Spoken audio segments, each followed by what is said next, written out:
It seems around here every town is a sports town. And why not? Sports were important to us growing up, and we want the same for our kids. To get involved, to compete, because that's how kids learn to lead. And why Farmers Union Insurance supports these programs. They know sports aren't just about building skill and strength, but about building character. Farmers Union Insurance. They don't just protect our community, they invest in it.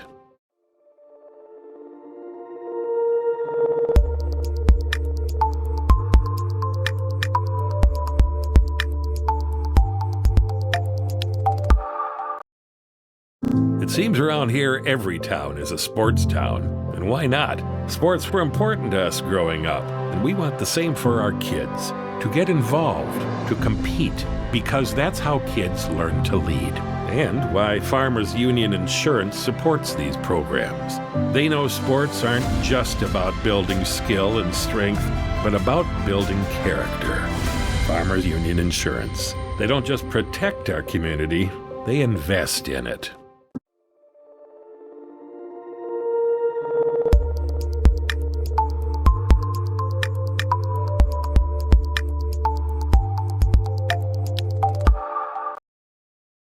It seems around here every town is a sports town. And why not? Sports were important to us growing up, and we want the same for our kids. To get involved, to compete, because that's how kids learn to lead. And why Farmers Union Insurance supports these programs. They know sports aren't just about building skill and strength, but about building character. Farmers Union Insurance. They don't just protect our community, they invest in it.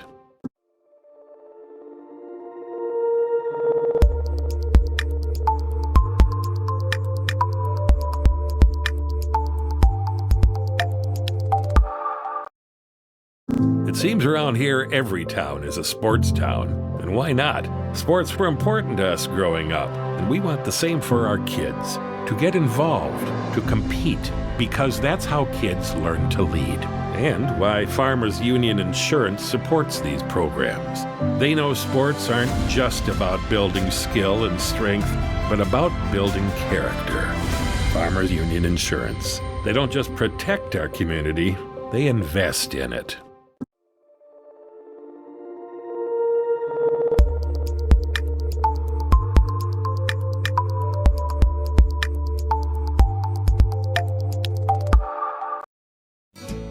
Right now is a great time to be planning for the next growing season.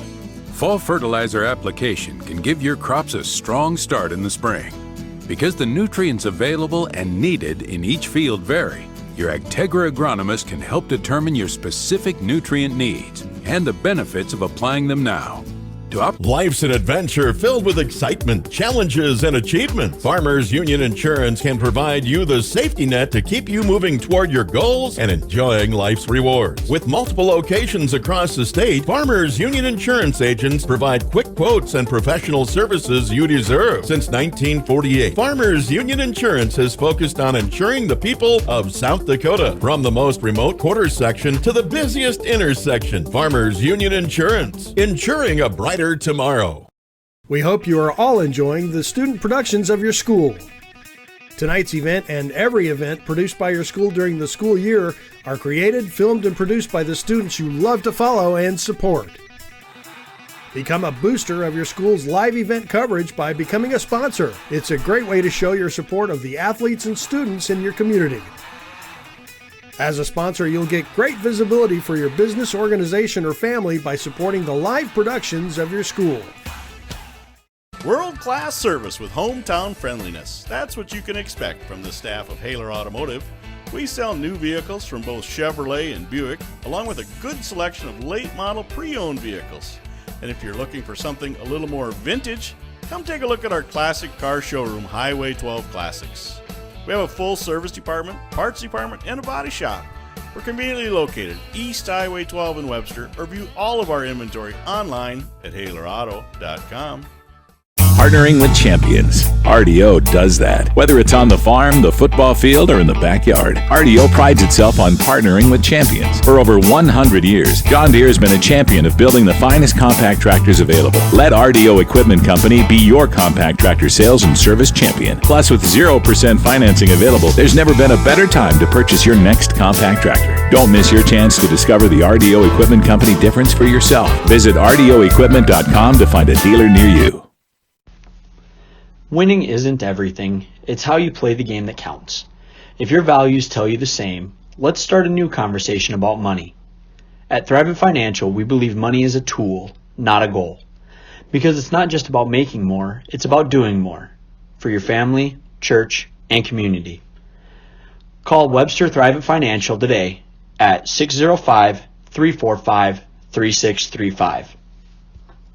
Even simple tasks of everyday life can be overwhelming after an illness or injury. When you're facing physical challenges, physical therapy services at Sanford Health can provide the extra support you need. Our integrated team will help you regain your mobility and strength, getting you back to daily activities as safely as possible. We will focus on your recovery so you can get back to feeling more like you.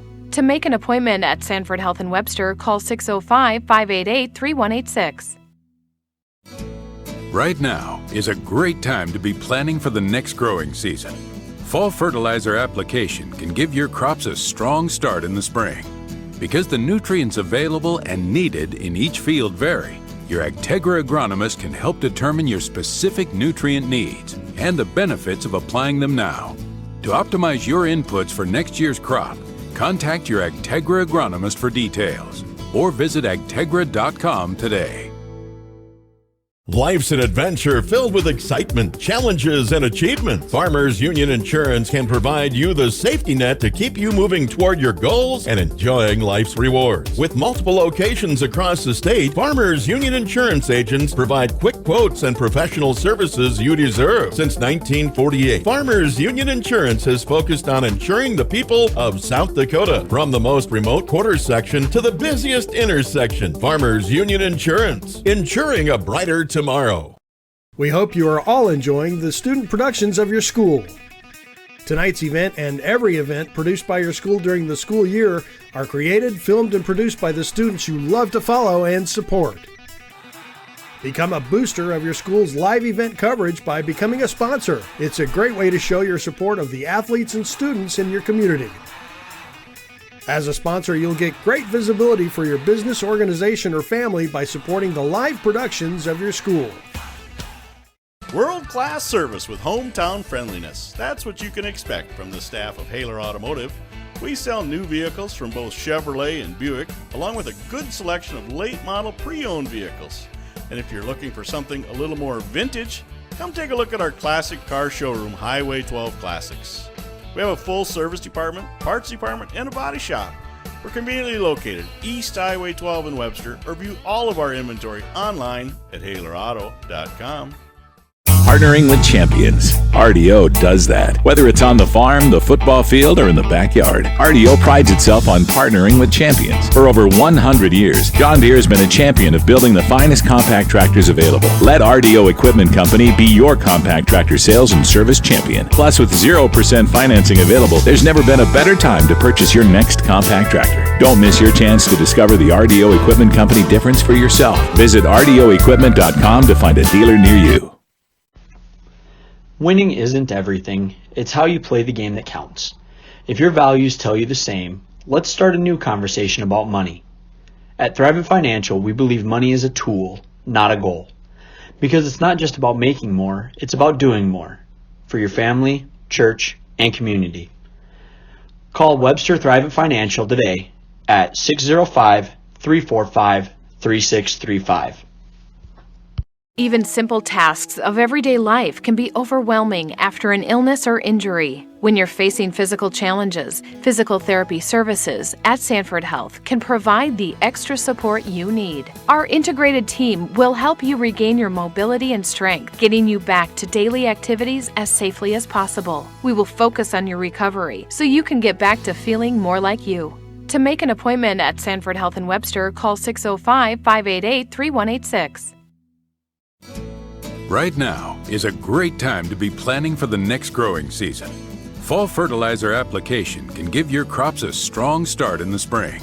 Because the nutrients available and needed in each field vary, your Agtegra agronomist can help determine your specific. Sterling Roush, senior, running back and linebacker. Braden Holland, senior, quarterback and DB. Kobe Reed, senior, running back and outside linebacker. Jared Slotty, senior, middle linebacker and lineman. Austin Moan, senior, wide receiver and DB. Caden Lesner, senior, O-line and D-line. Cade Shoemaker, senior, middle linebacker. Colby Torrance, junior, wide receiver DN. Jake Case, junior, everywhere. Riley Chapin, senior, O-line D-line. Caleb Miller-Waddell, junior, O-line D-line. Hunter Rochashel, sophomore, middle linebacker. Andrew Fredrickson, sophomore, running back. Tristan Anderson, senior, wide receiver and defensive back. Jackson Knight, senior, wide receiver, defensive back. Caden Stokes, sophomore, wide receiver, defensive back. Joe Hibbs, senior, O-line. Carter Fawcett, center, nose guard, senior. Jacob Herman, sophomore, kicker. Colby Holman, sophomore, O-line. Jaden Keller, sophomore, wide receiver, middle linebacker. Ethan Opitz, freshman, running back, defensive back. Gavin Sandus, freshman, quarterback. Ethan Dolney, freshman, O-line, middle linebacker. Christopher Gaikowski, freshman, O-line, D-line. Brent Snaza, freshman, O-line, D-line. Matt Stewart, freshman, safety. Caden Lesner, senior, O-line and D-line. Carter Fawcett, center, nose guard, senior. Colby Torrance, junior, wide receiver DN. Kobe Reed, senior, running back and outside linebacker. Jared Slotty, senior, middle linebacker and lineman. Jaden Keller, sophomore, wide receiver, middle linebacker. Cade Shoemaker, senior, middle linebacker. Sterling Roush, senior, running back and linebacker. Matthew Block, senior, tight end, defensive back, punter. Austin Moan, senior, wide receiver and DB. Braden Holland, senior, quarterback and DB. Braden Holland, senior, quarterback and DB. Sterling Roush, senior, running back and linebacker. Jaden Keller, sophomore, wide receiver, middle linebacker. Caden Lesner, senior, O-line and D-line. Cade Shoemaker, senior, middle linebacker. Carter Fawcett, center, nose guard, senior. Joe Hibbs, senior, O-line. Jared Slotty, senior, middle linebacker and lineman. Colby Torrance, junior, wide receiver DN. Austin Moan, senior, wide receiver and DB. Kobe Reed, senior, running back and outside linebacker. Braden Holland. Question. When you walk into the boardrooms of the most successful companies here in South Dakota, who do you meet? Answer. Men and women who played high school sports. Education-based high school sports give us more than athletes we can root for. They give us leaders we can depend on. Question. So, where will we find tomorrow's leaders? Answer. High school sports. This message presented by the South Dakota High School Activities Association and the South Dakota Interscholastic Athletic Administrators Association. Question. When you walk into the boardrooms of the most successful companies here in South Dakota, who do you meet? Answer. Men and women who played high school sports. Education-based high school sports give us more than athletes we can root for. They give us leaders we can depend on. Question. So, where will we find tomorrow's leaders? Answer. High school sports. This message presented by the South Dakota High School Activities Association and the South Dakota Interscholastic Athletic Administrators Association. Specific nutrient needs and the benefits of applying them now. To optimize your inputs for next year's crop, contact your Agtegra agronomist for details or visit agtegra.com today. Life's an adventure filled with excitement, challenges, and achievement. Farmers Union Insurance can provide you the safety net to keep you moving toward your goals and enjoying life's rewards. With multiple locations across the state, Farmers Union Insurance agents provide quick quotes and professional services you deserve. Since 1948, Farmers Union Insurance has focused on insuring the people of South Dakota. From the most remote quarter section to the busiest intersection, Farmers Union Insurance, insuring a brighter tomorrow. We hope you are all enjoying the student productions of your school. Tonight's event and every event produced by your school during the school year are created, filmed, and produced by the students you love to follow and support. Become a booster of your school's live event coverage by becoming a sponsor. It's a great way to show your support of the athletes and students in your community. As a sponsor, you'll get great visibility for your business, organization, or family by supporting the live productions of your school. World-class service with hometown friendliness. That's what you can expect from the staff of Haler Automotive. We sell new vehicles from both Chevrolet and Buick, along with a good selection of late model pre-owned vehicles. And if you're looking for something a little more vintage, come take a look at our classic car showroom, Highway 12 Classics. We have a full service department, parts department, and a body shop. We're conveniently located East Highway 12 in Webster, or view all of our inventory online at HalerAuto.com. Partnering with champions. RDO does that. Whether it's on the farm, the football field, or in the backyard, RDO prides itself on partnering with champions. For over 100 years, John Deere has been a champion of building the finest compact tractors available. Let RDO Equipment Company be your compact tractor sales and service champion. Plus, with 0% financing available, there's never been a better time to purchase your next compact tractor. Don't miss your chance to discover the RDO Equipment Company difference for yourself. Visit RDOequipment.com to find a dealer near you. Winning isn't everything. It's how you play the game that counts. If your values tell you the same, let's start a new conversation about money. At Thrivent Financial, we believe money is a tool, not a goal. Because it's not just about making more, it's about doing more. For your family, church, and community. Call Webster Thrivent Financial today at 605-345-3635.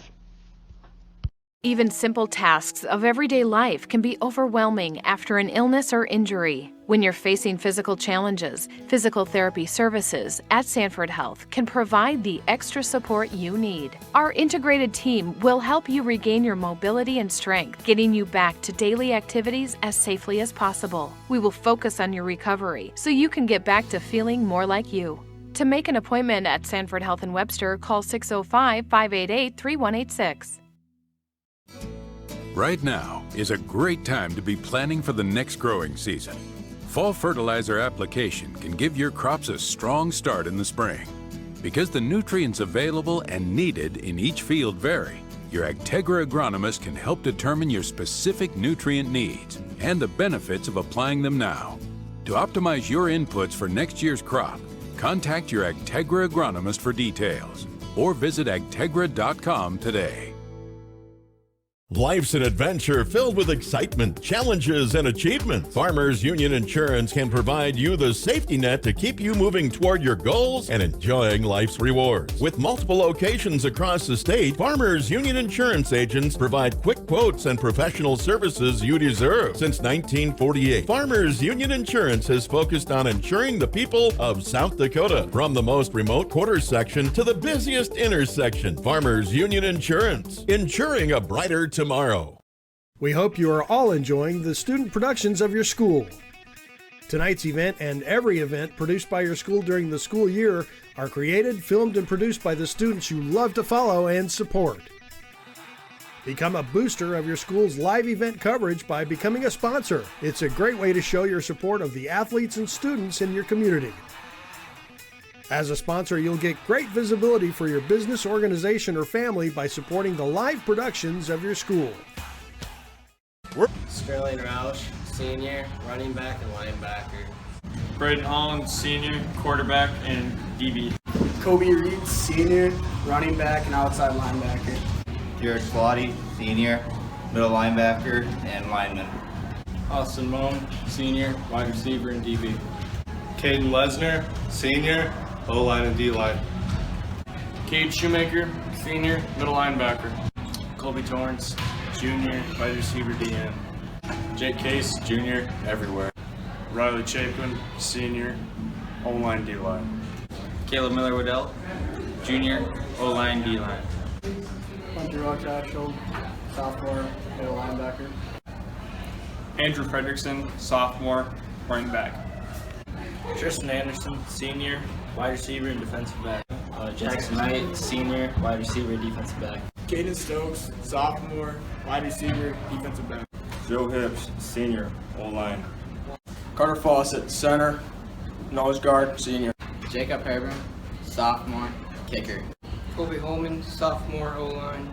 Jaden Keller, sophomore, wide receiver, middle linebacker. Ethan Opitz, freshman, running back, defensive back. Gavin Sanis, freshman, quarterback. Ethan Dolney, freshman, O-line, middle linebacker. Christopher Gatkowski, freshman, O-line, D-line. Brent Snaza, freshman, O-line, D-line. Max Dury, freshman, safety. Sterling Roush, senior, running back. World-class service with hometown friendliness. That's what you can expect from the staff of Haler Automotive. We sell new vehicles from both Chevrolet and Buick, along with a good selection of late model pre-owned vehicles.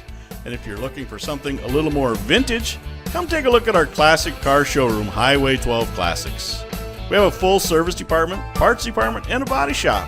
We're conveniently located East Highway 12 in Webster, or view all of our inventory online at HalerAuto.com.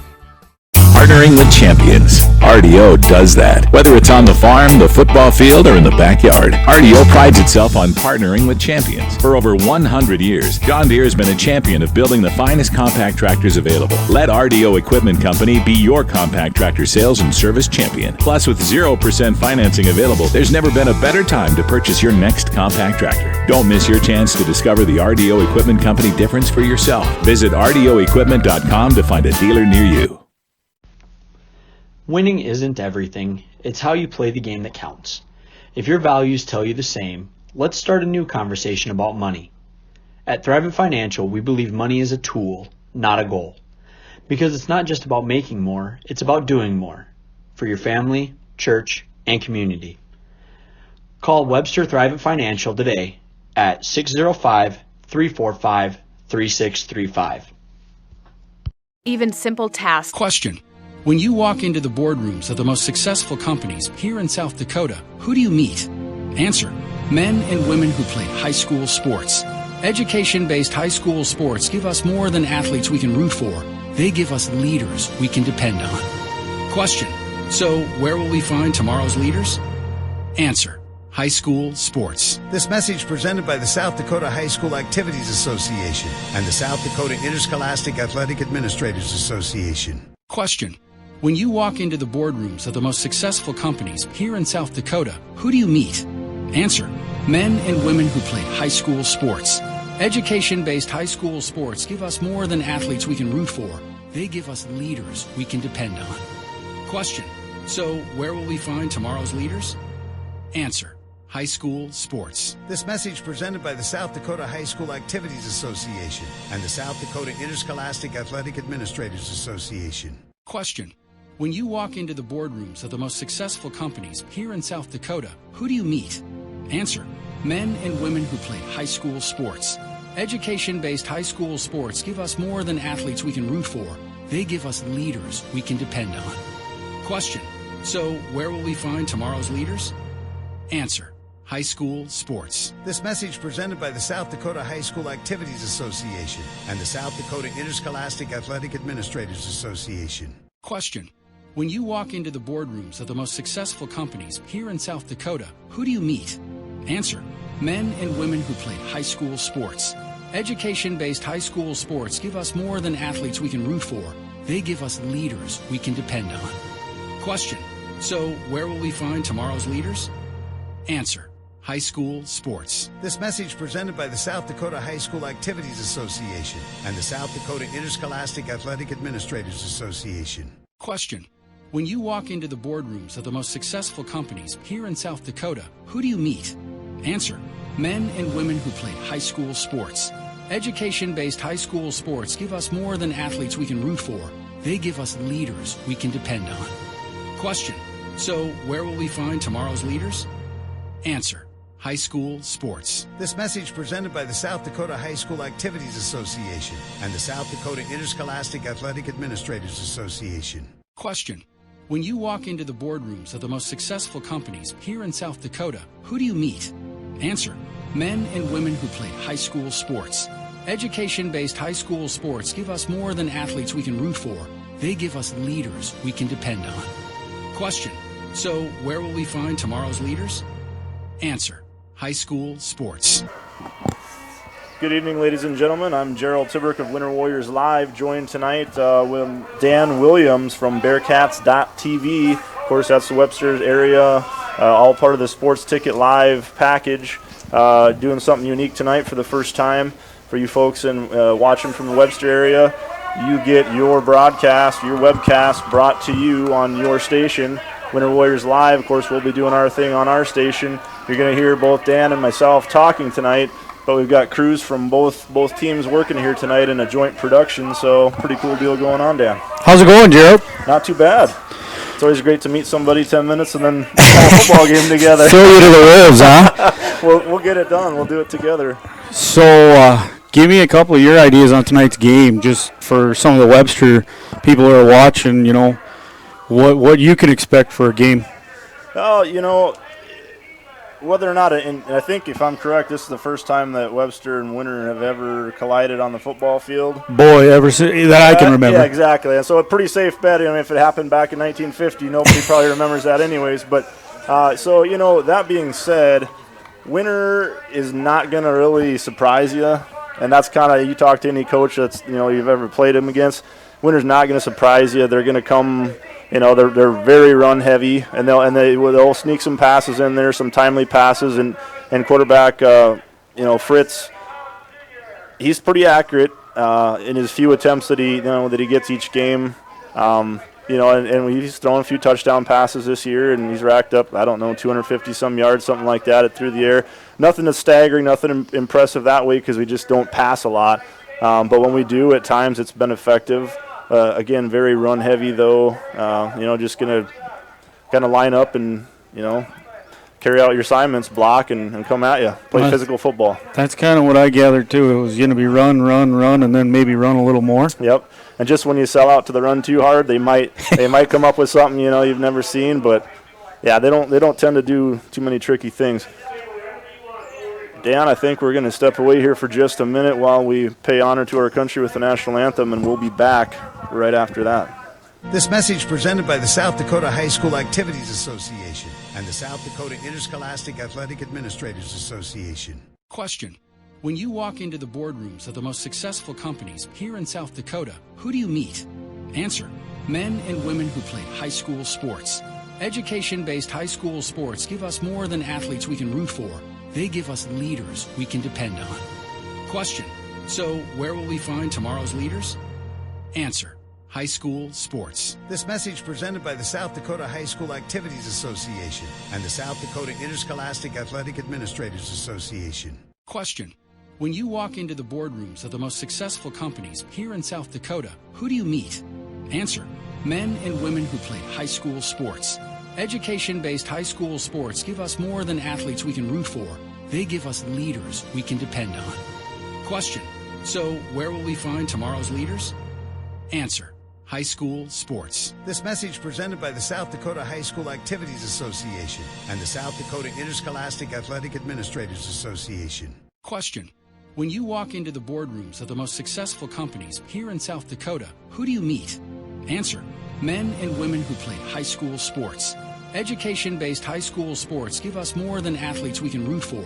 They give us leaders we can depend on.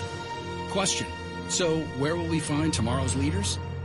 Answer: high school sports. This message presented by the South Dakota High School Activities Association and the South Dakota Interscholastic Athletic Administrators Association. Question: when you walk into the boardrooms of the most successful companies here in South Dakota, who do you meet? Answer: men and women who play.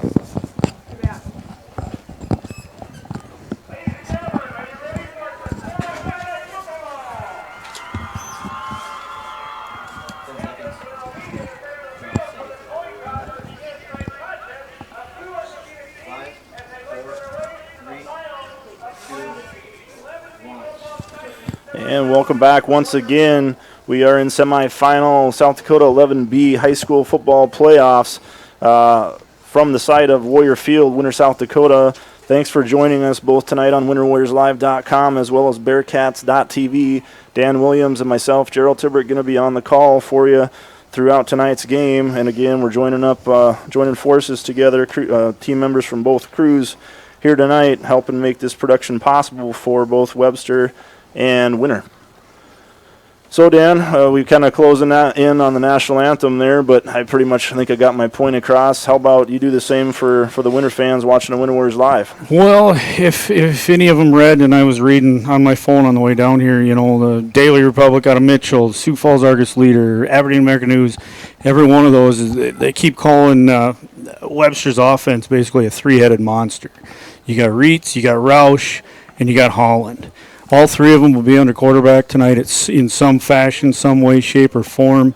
They're not big kids by any means, but they're big playmakers is maybe the way to say it.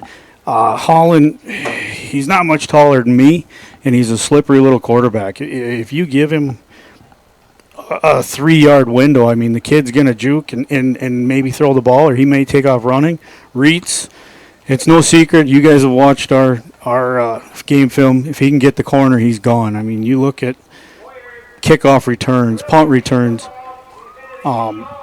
He's fast. He was one of the top. I think he was third in state in 100. Trackster, yeah, that's what I had heard about him. Yeah, there's no doubt you guys definitely bring a lot of speed and athleticism to the table in those skill positions. And as you mentioned, kind of a unique thing, rotating those quarterbacks in. Not necessarily every one of them going to be a deep threat down the field, but the speedy athletes they are, they're going to run with it if there's nothing there. And like you said, you got to contain, because if you don't contain, you're going to have a hard time, anybody ever catching them when they get to the open field.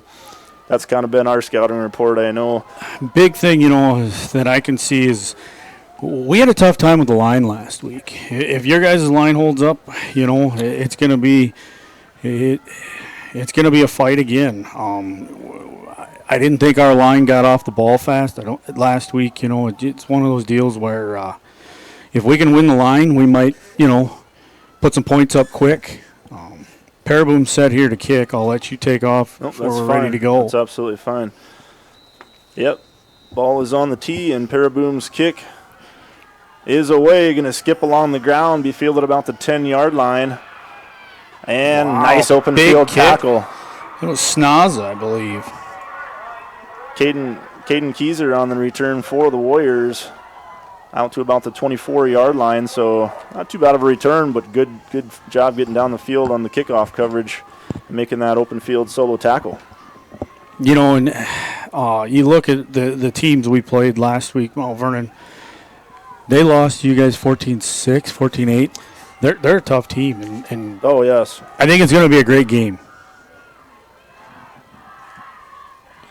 Looks like they'll send Peters in motion. That's kind of the bread and butter Winter's offense this year, and a nice run out across the 30 to the 30s or 35 to the 36-yard line. Should be enough for a first down. About 11-yard pickup from Trevor Peters, the senior running back. Yeah, you're gonna see a lot of Trevor Peters tonight. Along with, of course, Sam Kruger and Philip Jorgensen. That's kind of our three-headed monster, if you will, and just out of that double wing formation. You never really know who's getting the ball. A lot of misdirection, a lot of motion. Absolutely, and that's where you talk about line of scrimmage. I think Winter honestly feels there's a nice cutback. Brady Fritz going to take it all the way out to midfield. Another first down. 2 plays, 2 first downs for Winter Warriors. I think Winter really feels, and part of it's just the confidence that you need to carry into a playoff game like this, going up against an undefeated, tough Webster team. Winter feels like they're bringing you, your team, probably some of the most physical play and some of the best line play that you've probably seen all year. Now, whether or not you can prove that by fact or not, I don't know. But I know that's a strong feeling that Coach Dan Aker really, instilled in his players and fans this week. And you look, you guys down here, you got Colomb, you got Gregory, you got Winter. 2 years ago, was it? You guys were in the, all three of you were in the state championship? Yeah. there's football's down here. It's bred into these kids, you know. Yep. Whether their cousins are 20 miles down the road in another smaller town or they're here, it's going to be a grind, I think, tonight for both teams, to be honest with you. You can see, you know, it was just like last week. We had to feel each other out a little bit. Yeah. And then we kind of came back, regrouped at halftime. I think it's what's going to happen for Webster this week. You know, and Winter gave up that first drive's Big score, play. big play type stuff, which, you know, they harp on that, you know, don't give that up, and that'll kill you in any game, just those, you know, those easy ones like that, and Winter got down early, which is not something Winter's used to doing. You know, they kind of held their own much of the first half, didn't really, you know, run away with anything in the first half. Second half, they kind of, like you said, they kind of collected themselves, kind of got their heads right, and they came on strong and finished the game in good playoff, you know, football form. But yeah, it's going to be, you know, who can establish. I think who's the first one to establish that kind of, you know, mindset and control of the game, one like tonight. So we had a measurement for first down. It was just enough apparently to move the sticks again. And now the Warriors have it 1st and 10 in Bearcats territory. And Fritz going to roll out. And that interception by Keller. Yep, interception. Some hopeful Winter players saying no, he was out of bounds, but officials definitely say differently. So we'll have the first turnover of the game. Interception thrown by Brady Fritz. And honestly, from here, you know, it didn't look like, I mean, he was definitely under pressure rolling out to his right, but it didn't look like he, you know, had to get rid of it quite like that. But I think he was just kind of looking like for a little quick dump there, you know, and Keller's a long-armed kid, and he just kind of jumped up and grabbed it. You know, turnovers are going to be big. Yeah. Penalties are going to be big. It's this time of the year you cannot make those mistakes. Nope. That's, yeah, you must be playing your best football. If not, you're probably just not going to get through the week or the night. Reitz was up to right off tackle there for a couple-yard gain. As you see right there, we just kind of mixed it up with a different quarterback other than saying Holland was the starting quarterback tonight. Yeah, Winter last week, you mentioned penalties. I know for a fact it was at least 60 yards. I think that was what it ended up being, 60 yards worth of penalties, you know, in a pretty tough St. Thomas More game even. And Roush up the middle. He's got a big gain there. That kid right there, Roush, you watch him run. He's a different runner than Reitz. Roush's feet don't quit until he's literally laying on the ground. And Reitz, you know, Reitz runs, he's fast, he looks for that cut. Roush is that kid that just wants to play smash mouth football, and he's a fun kid to watch run. Evan Farner and Brady Fritz in on the stop. Roush ahead for a gain of about 2, it looks like. Yeah, Winter's definitely going to have to, you know, finish plays off, and, you know, like you said, make sure they get them to the ground, tackle them, keep going to the whistle. That's, you know, just good fundamental football. But some teams, you know, you can get away with a little less of that, but it's not going to be the case tonight for either team. They're both, you know, pretty determined, you know, athletes out there that are definitely here to finish plays and finish the game. So they got about a 2nd and 8 from the 45. Roush is in a shotgun. Reitz behind him, direct snap to Reitz. Another pretty good run on 2nd down, make it 3rd and very manageable for the Bearcats. You know, and looking at the Winter roster, there's a few names that come to light that, nothing against basketball players, but you guys got a few state champions on that team. And when we played against Mount Vernon last week, and those kids were wrestlers, and they know how to tackle a little more. Maybe we hear that week in and week out from Jody and from you know, one of my bosses at work, Troy Kruger, father of Sam. There's a good job by Winter, able to make no gain contact right at the line of scrimmage and hold them to nothing there. 4th and a couple still for the Bearcats. You know, and we really haven't punted a lot this year on our 4th downs, just because we feel confident enough that you know, we have that, we can make that 2-yard gain. This is going to be a good test for us tonight. Mount Vernon was a great test for us. This is going to be even tougher. You know, as the weeks go on, it's just that much tougher each week. And going to try to get outside. Not going to get there.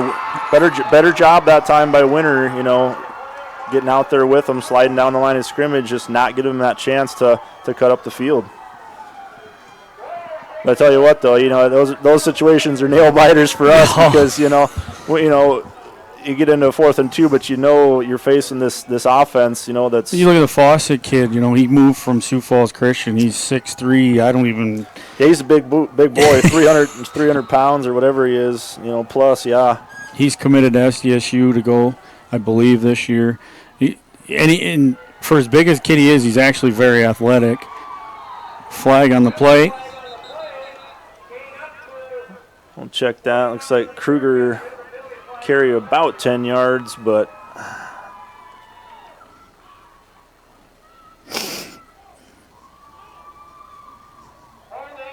and Warriors going to be tagged with a holding penalty, so going to take away from Kruger's 10-yard run.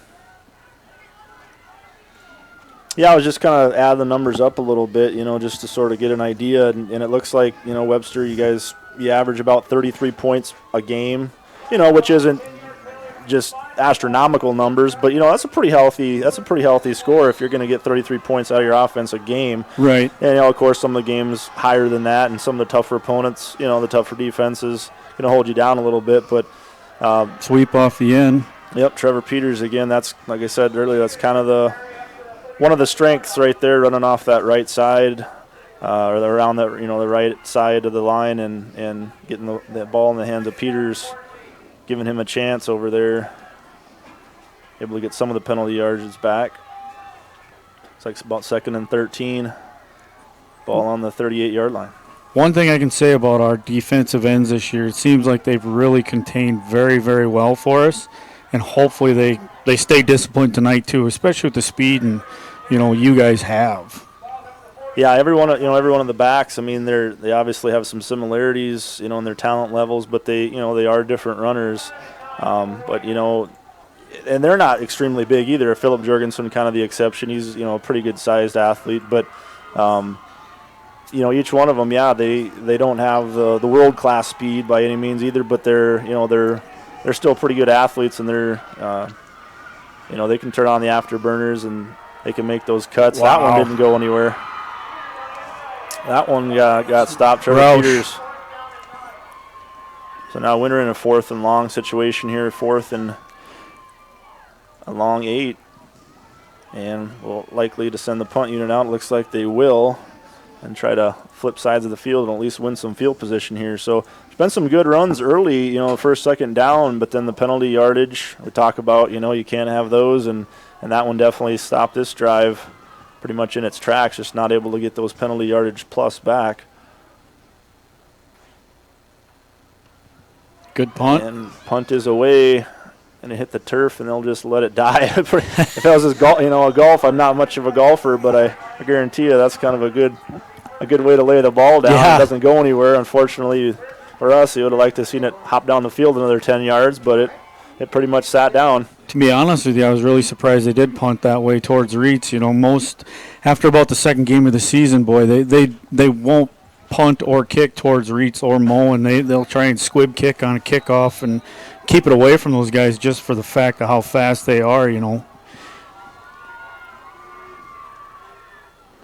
Holland under center with a design keeper.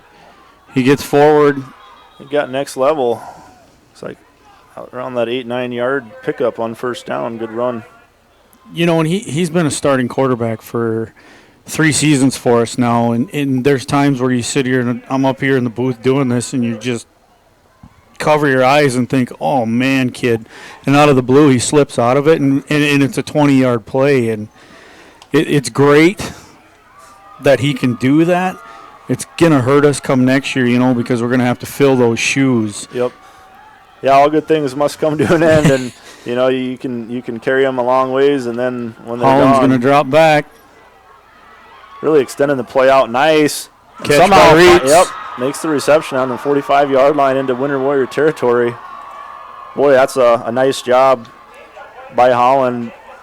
Incomplete. Oh, incomplete. Wow. Wow. From here, I think it fooled us both. Yeah. From our vantage point, I sure thought he caught it, but he must not have had control over it as he went to the ground.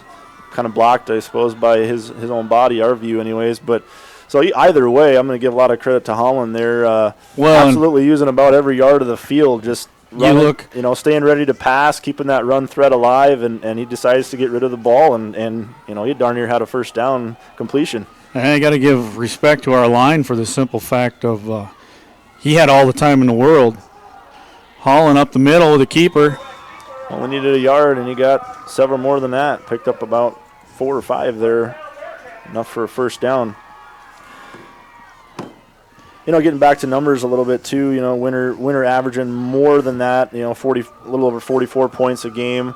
But again, like you referenced that MVP game, it really put the brakes on the offense in that game, and just you run up against these teams that are pretty stingy on defense, and Webster's no exception to that.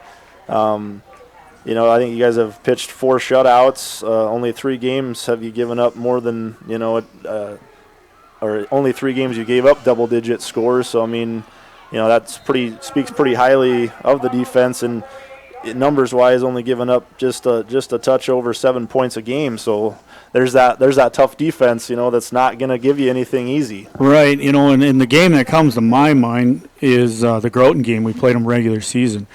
We were down going into the fourth quarter, and our boys found something. They dug deep, and we ended up winning, but it was a big stepping stone. They learned from it, and I think it helped them progress all season. Reitz is in under shotgun. Design keeper for him around the corner if he can get it. And Brady Fritz going to possibly save the touchdown there. Yeah, it was picked up a good block out there and just kept on going. Brady Fritz able to. One thing that I can honestly say, if you Winter listeners haven't been watching, on our kickoffs, on our punt return or kick returns and punt returns, and even those plays like that, our kids are so good at setting that seal and giving them a seam to get around that corner. It's probably one of the best I've seen in the state. They're just disciplined. Roush up with a carry. Yeah, we've seen that, already, as you mentioned, getting that good seal on the end, and then, the way it's designed, you always have at least that 1, maybe 2, blockers out there for you, hopefully kind of help take care of the first guys he's going to see. And, yeah, it can, no doubt, there's a reason why, you got a pretty potent offense there. That's a great scheme and good execution. Yeah, and Winter likewise, they give up, on paper, this matchup's a lot closer than, you'd realize. Swing pass, backwards pass, he's just going to have to get down, sit down on it. At least it looked backwards. They're marking it down, it seems to me it was. So one of the first, I guess, if you will, negative plays for the Bearcats. Otherwise, they've been clipping right along and a pretty good drive going here. We'll see if that's enough to kind of help out the Warrior defense here and make it a tough, maybe 4th down situation for them. 3rd and about 14, it looks like here from the 39 or the 34-yard line. Roush in the backfield with Holland. Holland drops back, looking for somebody to pass. And Owen Duffy out there giving him a face full. And he took a long shot down the field. Kind of thankful that that hit on the quarterback didn't draw a flag. Here's a question for you, Gerald. Kind of borderline unnecessary or a little late. 4th and about 13 on the 33-yard line. I'm guessing we're going to go for it. Yeah, but I think Winter would too in a situation like this. You're kind of in that no man's land, people call it. And we've talked about it the last 3 to 4 games. We thought the games were going to be played inside the 30s. So far, really, this game has been played inside the 30s. Holland drops back. He's got plenty of time. Now he's going to have to move around a little bit, and he slips and falls. And that's definitely not the way that I thought that play was going to go for sure. Looked like he was going to have pretty decent protection for a while, and then he started, feeling the tick-tock of the clock and started getting happy feet a little bit, and then just Turf Monster got him. Winner dodges one there on a Bearcats drive that come to an end on a couple kind of negative plays for him, just traction issues. Wow, 3:10 to go in the first. We're pitching a shutout. Wow. Neither team has really been a threat to score yet, like you said, playing between the 30s. Run up the middle. Right out near a first down, and again, kind of my point earlier, Winter so far has had these first couple touches on their possessions. They've went for 8 to 10 yards or plus, and then all of a sudden just no more. And back it up, or get stuffed. Buckles down and maybe catch a bad break or a penalty or something, and that's going to be about a drive killer. I'm having a feeling tonight, anything along those lines. Peters goes in motion, just wrapped up. Looks like he's got enough for a first. Didn't need a lot, didn't get a lot, but yeah, I think you're right. Philip Jorgensen able to pick up the first down, our fullback. So yeah, both teams giving up right around 7, just a little over 7 points a game. Winter had 3 shutouts. They only had, they had 3 games where they only gave up, more than a score. So, like I said, it kind of washes out on paper, and there's a reason why both teams are 10-0 and playing in the semifinal round here tonight. Sweep to for Sam Kruger, spinning out of a tackle, still on his feet. I would have liked to see him keep going, still on his feet. Finally going to get brought down. Looked like maybe Jaden Keller. Jaden Keller was trying to rip the ball out instead of tackle him. At that point, he's figuring, hey, I got to be a hero. You got too many yards on that one. Instead, you just got to make sure you get him down. I'm sure you guys haven't dropped the ball very often this season either. So yeah, and honestly, I don't even know the giveaway takeaway ratio there. But no, we've had a few fumbles, but yeah, nothing alarming. Nothing that's really been a bad habit of ours. There's Peters again. Nice cut back. Still on his feet. Finally going to get taken down inside right around the 5-yard line, and by far this has been Winter's best drive here. First and goal from the 5. Your kids watching them, they run hard, and they run with a lot of emotion. This is going to be a fun game to watch tonight. Yeah, and of course Jorgensen and Peters, both seniors. So of course you always want that and expect a little bit more out of them. Again, Peters looks like he's going to pick up about 3. And Fritz, I believe, is a junior. Junior, yep. So he'll be coming back, which is great for you guys. Yeah, it is kind of a nice thing. You got Sam Kruger is also a junior. I believe I say that, and I hope he's not a sophomore. I should know that by now. Yeah, he's a junior. I doubt myself too much, but so you got the junior quarterback, a good junior running back there. And then a younger back in Caden Keyser, who pretty undersized, but boy, is he fast. You talk about speed, he's probably one of the quickest kids. Sweep off the end. Touchdown Winter. Sam Kruger gets in for the score, and Winter strikes first finally. 48 seconds left to go. It's been a great first half.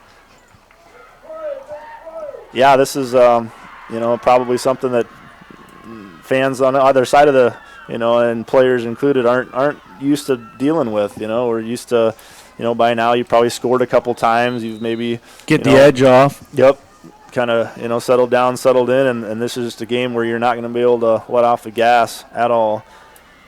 And that one right into a couple Bearcat defenders. Holland and Lesnar. So they do their job there, shut them down, hold them to that 6 points. I'll tell you what, folks, we're going to step away for just a minute, and we'll be back for kickoff. We got anything interesting good going yet? High school sports. Education-based high school sports give us more than athletes we can root for. They give us leaders we can depend on. Question: so where will we find tomorrow's leaders? Answer: high school sports. This message presented by the South Dakota High School Activities Association and the South Dakota Interscholastic Athletic Administrators Association. Question: when you walk into the boardrooms of the most successful... And welcome back once again, Gerald Tibrick, WinterWarriorsLive.com.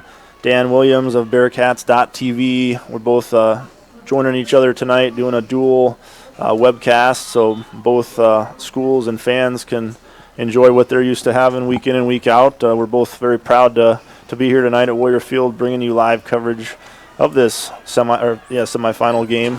And we've got a close one here, 6-0, 48 seconds left to go on our Harry K. Ford scoreboard. And like I said, it's just one of those things you can't take the gas off for a second, or you can expect something negative to happen. They're not going to be a comfort level tonight. I have a feeling the way the game's going. Well, and we talked at break here, Gerald. I'm going to be curious to see what your guys' kicker is going to do, if he's going to kick it deep and let our two deep threats return the ball, or if he'll squib kick it and give up a little better field position for us. And we'll see what Preston Noor does. Keller, kind of an angle kick to the 30-yard line. And still going to salvage about a good 7-yard return out of it anyways. Didn't have a lot to work with. So there's your answer, at least for right now anyways. Now, yeah. Sometimes at this level, the kicking game isn't always, the number one priority or the number one skill. And so even if you want to do something, sometimes it doesn't necessarily happen. But that one looked like a pretty good idea. Keep it away from the deep guys and give it a little bit of a directional. Roush and Reitz are behind Holland. Sweep Reitz off to the right. Got some great blockers. Yeah, got there's a flag for a jump. Yep. Hit out of bounds for sure. That's going to be. Is it that, or do you think it's because he hurdled the guy? There is a penalty for that in high school football, I believe. We'll let the guy in the white hat tell us, but I have a bad feeling. I couldn't see the sidelines very well, but I saw a hit that seemed like it had to have been out of bounds, but we'll wait and see. For the Warriors' sake, I hope you're right. But I believe there is a penalty for that. But I could be wrong, and if one of the Webster listeners knows more than me, you could sure send me a text and clarify for me.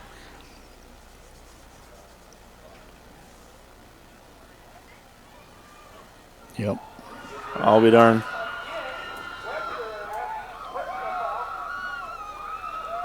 Well, I can say I don't think I've seen that one called all season long. Maybe since I've been doing this even. That's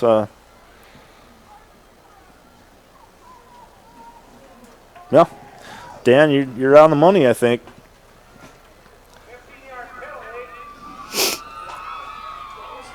So here's that penalty we're talking about. Now this one's early in the drive, but well, there was another penalty against Winter then, so there was a hit out of bounds. So he actually has to march it off both ways. We just couldn't say they're offsetting.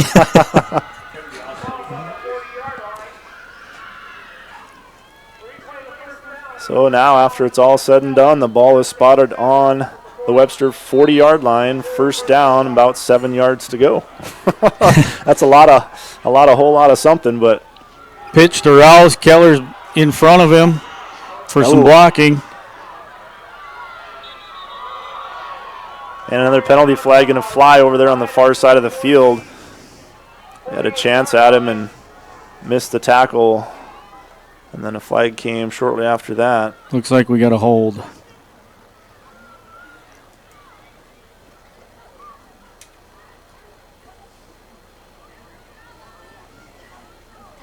It definitely seems to be what they're indicating for us here. So now we're going to get that back 'em up penalty that we thought we already had here just a minute ago. How about we just replay the first down and start over with just 1st and 10 and call a truce both ways? Yep. It sounds good. Referees are starting to find that flag. They know where it's at now, so. Motion Keller. Handoff Reitz up the middle off tackle. And sometimes it's just those plays like that, relatively simple, but you never know what it might get you because, you start anticipating kind of like, the defenses do against Winter, but you start anticipating, you start thinking, where am I going, who's moving, what's going on, and before you know it, there's a quick shot right up the middle, All right, we got whistles. We got zeros on the first quarter clock. The first quarter has come to an end on our Harry K. Ford scoreboard. 6-0 your score in favor of the Winter Warriors. We're going to step away for a little bit here on the quarter break and be back to start the second quarter from Warrior Field after this.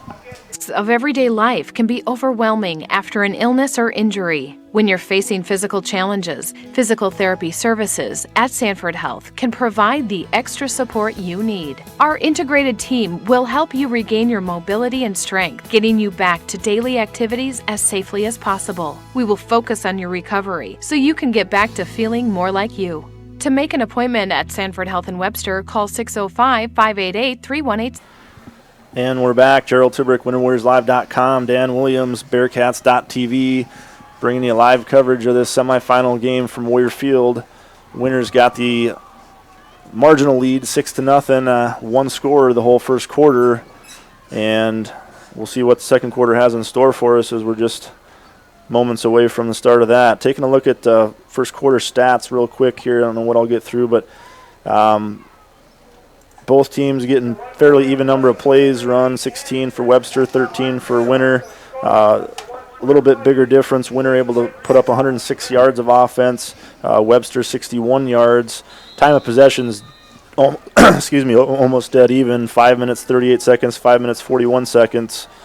It's pretty much been all on the ground, which, like I said, for people that know Winter, that doesn't come as a surprise. Reitz with the design keeper. Looks like he's down about the 50. Should be good enough for a first down.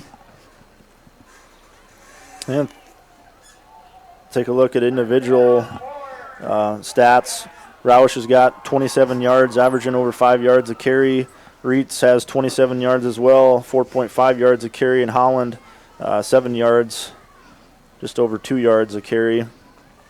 And for Winter, Trevor Peters leading the way with 47 yards, averaging nearly 8 yards a carry. Kruger behind him, 31 yards, over 15 yards a carry average. And Jorgensen, 16 yards, averaging 5 yards a carry. Good job by Winter that time. When they have that success, getting down the line and kind of they just string that play out. They're very disciplined, which is it's fun to watch it. Not that I'm cheering for them. But right. No, but you appreciate it. Yeah, you bet. It's well played football. It is. Because you recognize the talent that you know is on there for Webster. I recognize it for Winter, and it's just fun to see them going at each other. Well, thank Bob Bolzer. He's normally the guy that's talking the stats for us on WinterWarriorsLive.com. He's up here. Holland's got all time. Oh, boy, wrong spot. And he did not intercept it. Trevor Peters. Hands on the head. I don't blame the poor fella. Oh, boy. That one was going to be a pretty easy interception. I could see him struggling to control it, and not even a lot of contact there, just enough, and it came to the ground. So big break there for the Bearcats. Trevor Peters could have had an interception. Boy, it looked like Holland was throwing to a spot and not a guy. Yeah. I don't know. We'll have to relook at that one maybe next week just to see what he was looking at there. Holland, design keeper, up the middle. And going to be stopped shy of the first down, but again, I'm sure it's 4-down territory. It is. Just the way both teams play and just kind of the coaching style and belief in what you do. And, you're facing a fourth and a long two. There's no doubt about it. They figure they can get a couple yards. A little bit of personnel change coming in here, looks like, for the Bearcats. Looks to me like they're going to punt. They better hurry up, too.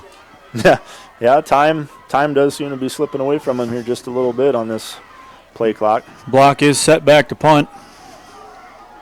Have they done much for fakes, things like that this year? To be honest, there it is. And he was there. He didn't get it. That is actually, I believe, the only fake we've done all year. So short about what, a yard? Yeah, it wasn't a lot, and he didn't have to get very far either. That's pretty impressive. Fakes a lot of the times, that's what they're designed to do. They catch you off guard. They're a little tough to defend because you're kind of in that punt return setup, and all of a sudden you got to play conventional defense. And good job by Winter, boy, just by not much. Bearcats could have converted that one. So Winter back, 1st and 10. Kruger goes across, right up the gut. Jorgensen, he'll get tackled ahead. Gets another yard or so on the tackle. Looks like he got about 4 on the carry. Wow. So in Winter's style of offense, of course, there's no doubt that they can chew off, like I said, a couple of those guys averaging some pretty good yardage per carry. But typically over the course of a game, Winter's not busting 50, 60, 70-yard plays. They're going to just, like I said, it might take them 10, 12 plays on most scoring drives. But they're very, very disciplined on what they do too. Their blocking schemes are great. They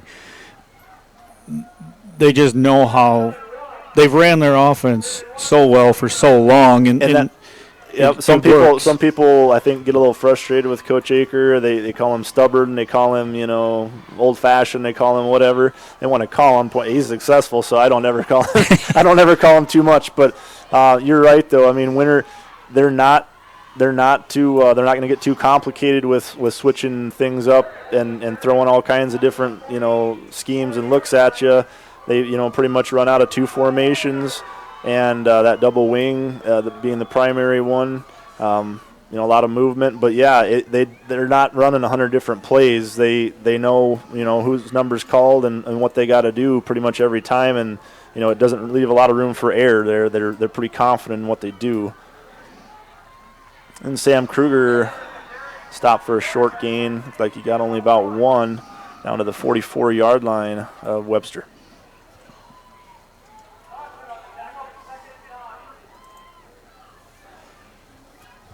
Now, if I'm correct, and I don't even remember where I seen this, so I wrote it down, though, just because I thought it was kind of an interesting little tidbit that doesn't really count for anything. But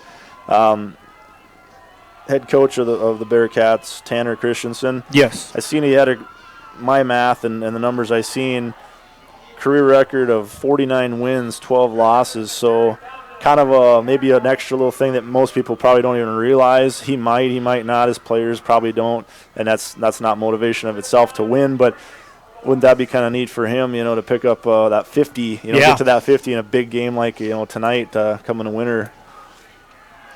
Just like I said, doesn't really count for anything, but just interesting if that number is correct, that, tonight would be a huge win and give him number 50 if they were able to do that. Trevor Peters still on his feet, pile still moving. That's just kind of where the pile don't stop, and it's hard to get arms around the ball carrier to bring him down, and just kind of kept going.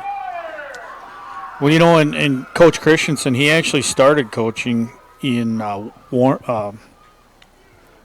lost my train of thought here. I'll put you on the spot. So at least to Wagner. say that. Okay. So all of his win losses haven't come just. No, I don't believe Webster. Peters getting out of one tackle and then being taken down the near sideline. Jaden Keller in on the stop for the Bearcats. So Winter threatening again now inside the red zone, 2nd and 2. Ball spotted on the 16-yard line of Webster.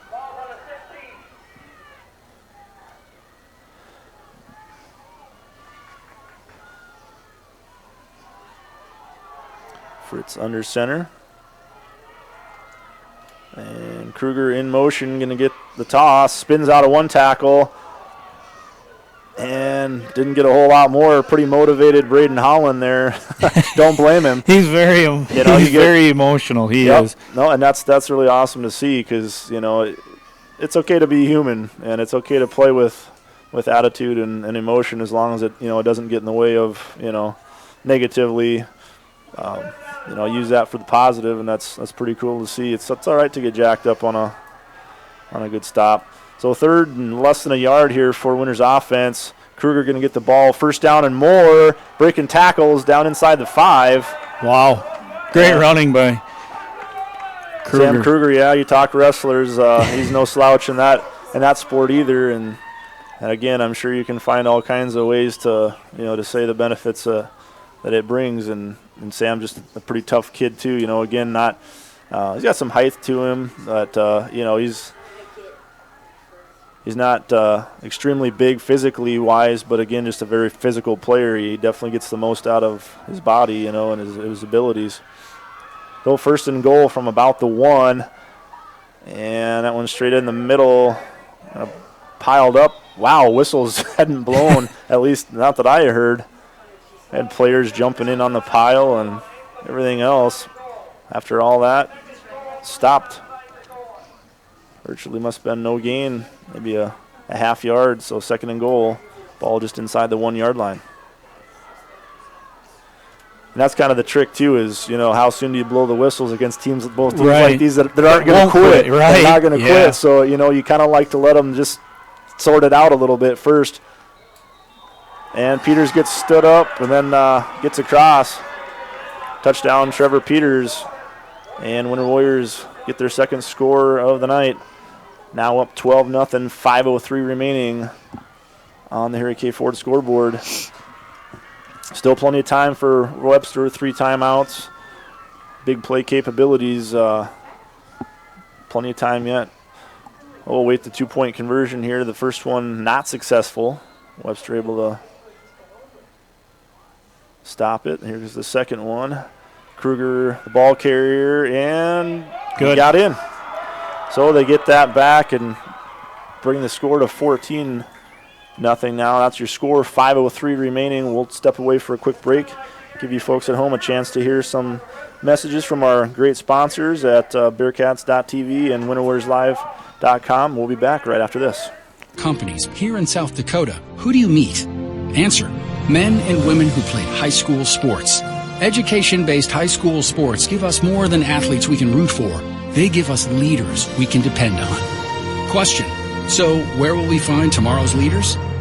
Answer: high school sports. This message presented by the South Dakota High School Activities Association and the South Dakota Interscholastic Athletic Administrators Association. Question: when you walk into the boardrooms of the most successful companies here in South Dakota, who... Back again, Gerald Tibrick, WinterWarsLive.com, Dan Williams, Bearcats.tv.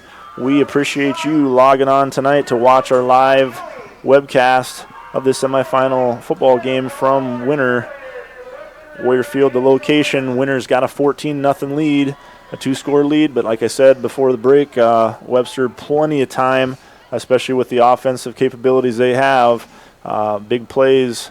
Expect them to definitely try to close this first half out. Winter's defense doesn't want to give up anything late here. Right, and Gerald, we get the ball. Webster gets the ball at the start of the second half too. So correct, if we could punch one in here, that's the ideal situation. Exactly. Now it's a tie game. Now it's a whole new ball game to start. Maybe the fourth quarter. As much as time has been wound up the clock on both these, it's.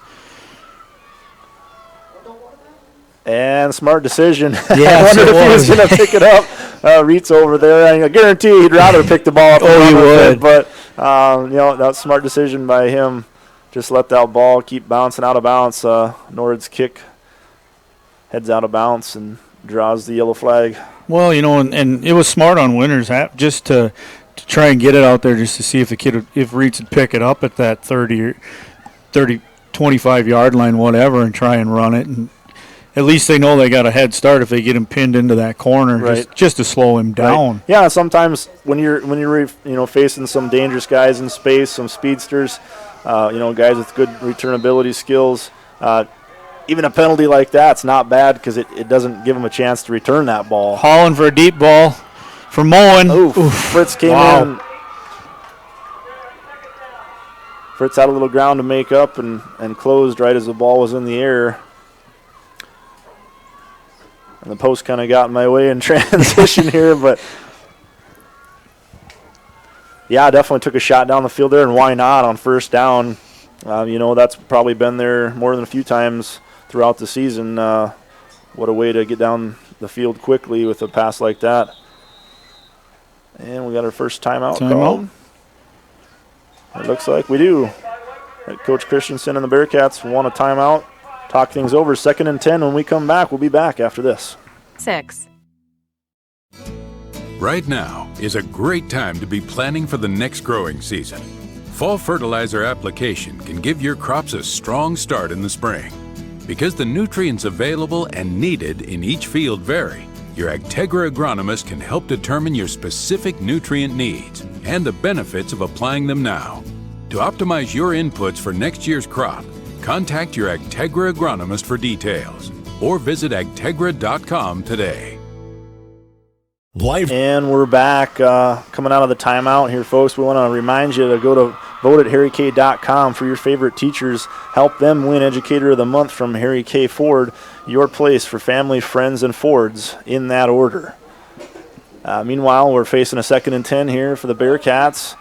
Saw them take a shot downfield and not successful. 2nd and 10. Looks like we got trips right, single man left. Roush is in the backfield with Holland in the shotgun. You know, and we always kind of got to point it out if there is a vulnerability, I guess. I don't really want to say weakness, but a vulnerability, it's definitely Winter's. It's definitely, Winter's pass coverage, especially, deep downfield. Winter just not used to seeing a whole lot of, balls, although we have one against some through the air attack offenses this year. But, it's just we're used to, again, just kind of, winning at that line of scrimmage, making tackles near the line of scrimmage, and you get one-on-one coverage deep downfield with a good strong-arm quarterback. It's not an easy thing, and that's probably, a point that always makes some people a little nervous when you get a good talented quarterback, under center that's going to be able to deliver some good strikes down the field. Well, and I think it was St. Thomas More scored their touchdown against you guys last week. It was a long pass, 60-some yard pass, I believe. Yep. Coverage just beat and connected, and just like that, they scored.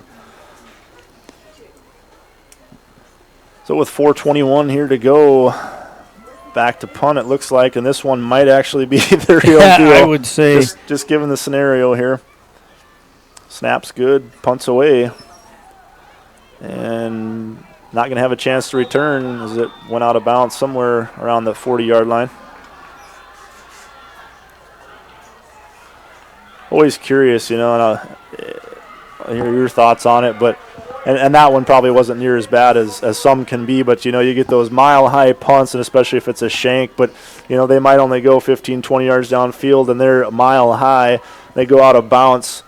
How do you ever actually accurately, as an official on the ground, ever know where that ball really? Hey, they just take off for a walk. He's raising his hand up, and the other guy just keeps waving him down. It's like, oh, come on. And whenever they feel, this is about right. And and that's nothing against any official. That's just something. How do you do that? I've always wondered that. Unless there's some kind of a technique, that, maybe there's a school they got to go to. I'm not sure, But I definitely wouldn't want their shoes, No. To have to know every play or rule and all the aspects. In real time. Exactly. In real time. And while fans get impatient if they discuss something for 30 seconds, It's hard enough to do it up here and call the game, let alone, have to call the game down there on the field. They'll pick up a 4 on first down for the Warriors. 2nd and 6, and out near a first down was Peters.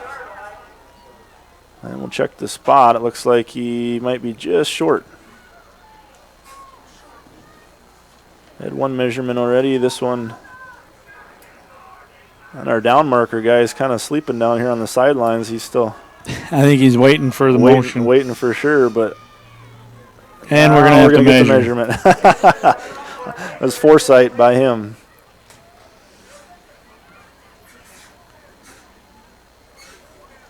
So the first one went Winter's way. I thought this one honestly looked a little bit short, but it's not going to be. Wow. By about half a football, they got another first down. It's a game of inches. It is. It is. I love all the old sayings, but there's a reason why they're said. It's so true. So many times things are just so close. So Winter earns themselves a fresh set of downs, 1st and 10. Ball on the 46-yard line of Webster. And Fritz under center out of the double wing. Peters in motion. Gets the toss right side, weaving his way through traffic and into the secondary. Finally going to be taken down about the 33-yard line after a first down run. And it looks like athletes shaking up a little bit down there. Probably just a little stinger or something, you know. Oh, wow. I missed really? the penalty. I missed that. I didn't even. I tell you what, I don't know your accommodations for, you know, calling your games in Webster, but up here, I love the view. It's pretty cool to be this high up. You definitely get to see the length of the field very well. Right. You get a great vantage point, but we're just a little too far away to see some of the, you know, some of that finer detail, and you know, but I love our location. We got a great spot up here, but well, not used to, if you're used to being closer or farther away from your playing field. Ours is about like your guys' press box on the north side of the field. Mm-hmm. So yeah, we are a little closer, but you know where you guys are at up here, it's pretty cool because it's got, you know, a lot of meaning up here too from what they were telling me when I came into the press box. And Brady Fritz down the sideline. One of the first times, it might have been the first time we've seen him come out of that, I like to call it T formation. Sure. We kind of nickname it the full house backfield just because, you know, all three of them right back there in the line. But, yeah, that T formation, that's one of the other formations that Winter, you know, you'll see him run out of. And, honestly, they've had pretty good success out of that one, even though they don't go to it as much. That one, Fritz with the first down, now first and goal from the 5-yard line. So to be honest with you, this is not a scenario I thought we'd see here with 5 minutes to go and Webster getting the ball. I didn't think we'd be looking at Winter trying to punch another one in. And Philip Jurgensen stacked up after a gain of a couple and then pushed backwards.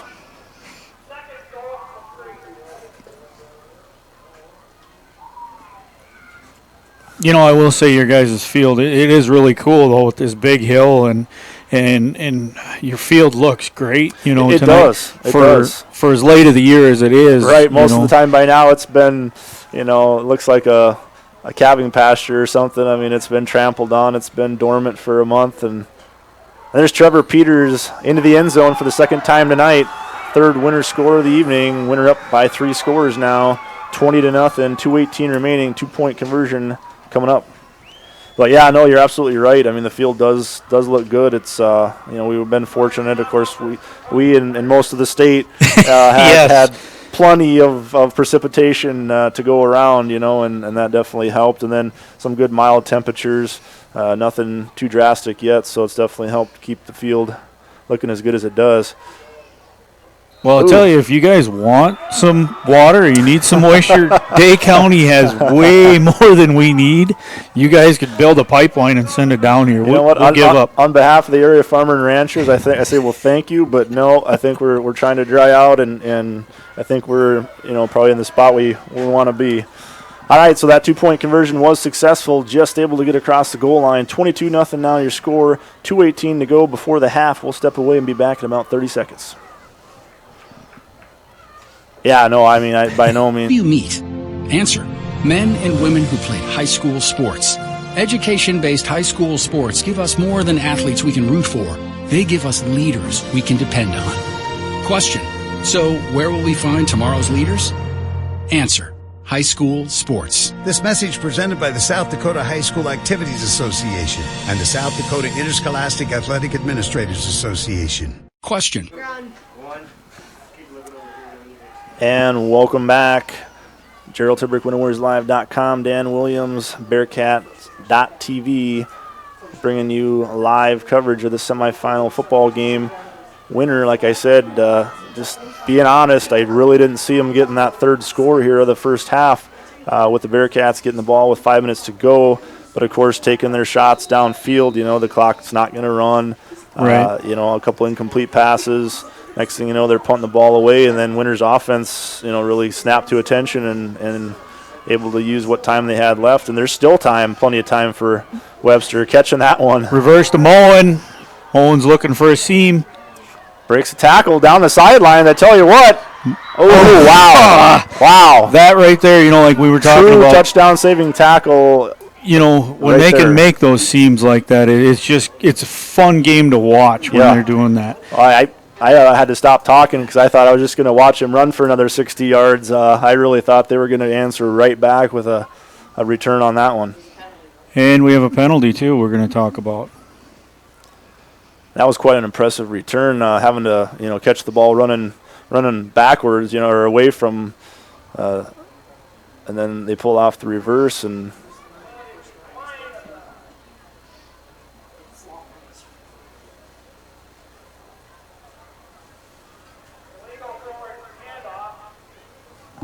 An illegal forward handoff?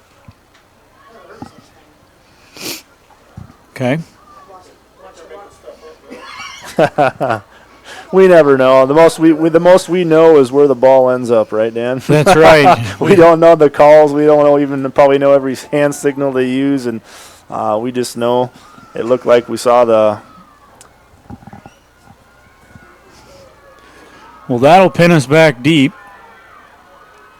to the But you know what? 3-yard line. It must have been something in that exchange. It had to have been. I mean, because that's about where they had retreated back, and it was made, and then from the spot. So Bearcats pinned deep. Holland with a design carry, just to give us a little bit of breathing room here. Yep. We've got 2 timeouts yet. With just under 2 minutes to go, I would say that, we're going to do some of those plays, passing plays that we've worked on all week and really all season. Yeah, and again, if you're winner, you can't get beat. You gotta, you can't get beat. And I know one thing, of course, everybody loves to get pressure on the quarterback, but this is a team in a situation, the way this offense works, my understanding, pressure is not always a good thing. You get too much over pursuit on the quarterback, and he'll either beat you with his feet or he'll find somebody down the field that's wide open, and it's just kind of a tough one.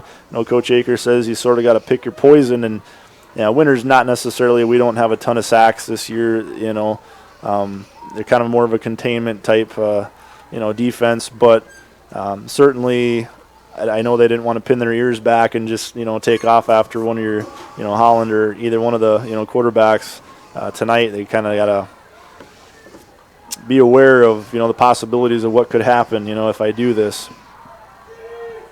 Screen to Mullen.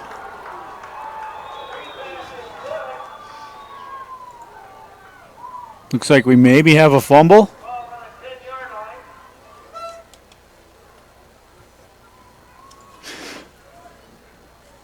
Fourth down, okay. Winter guys were sure Mullen must have left the ball go down right away, walked away from it, and the Winter guys must have picked it up. Looks like we're going to call it.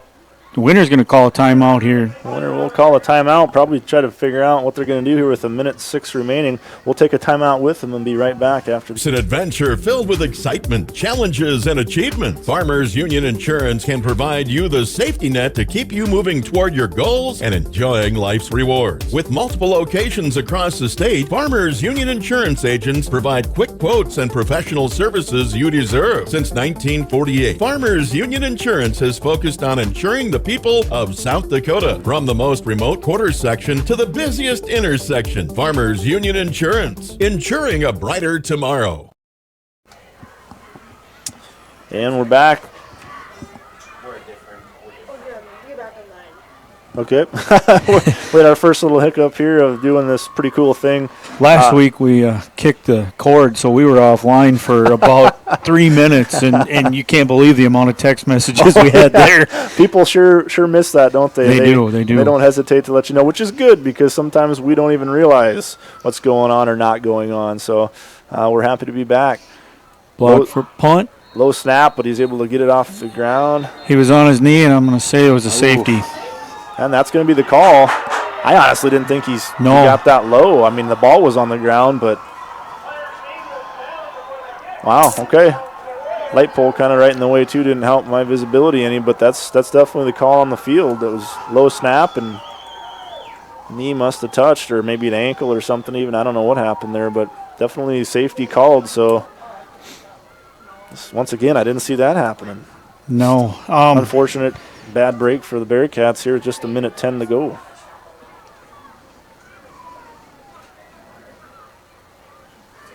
That might be Winter. I think that I'll guarantee that's Winter's first safety of the season. So Winter working with a couple timeouts and a minute 10 to go. One thing I was going to mention earlier too, and I hadn't yet, is just for, especially obviously totally for our fans on Winter Wears Live. This is you guys' first year back into the 11B ranks. Correct. And so that's nothing to take lightly, folks.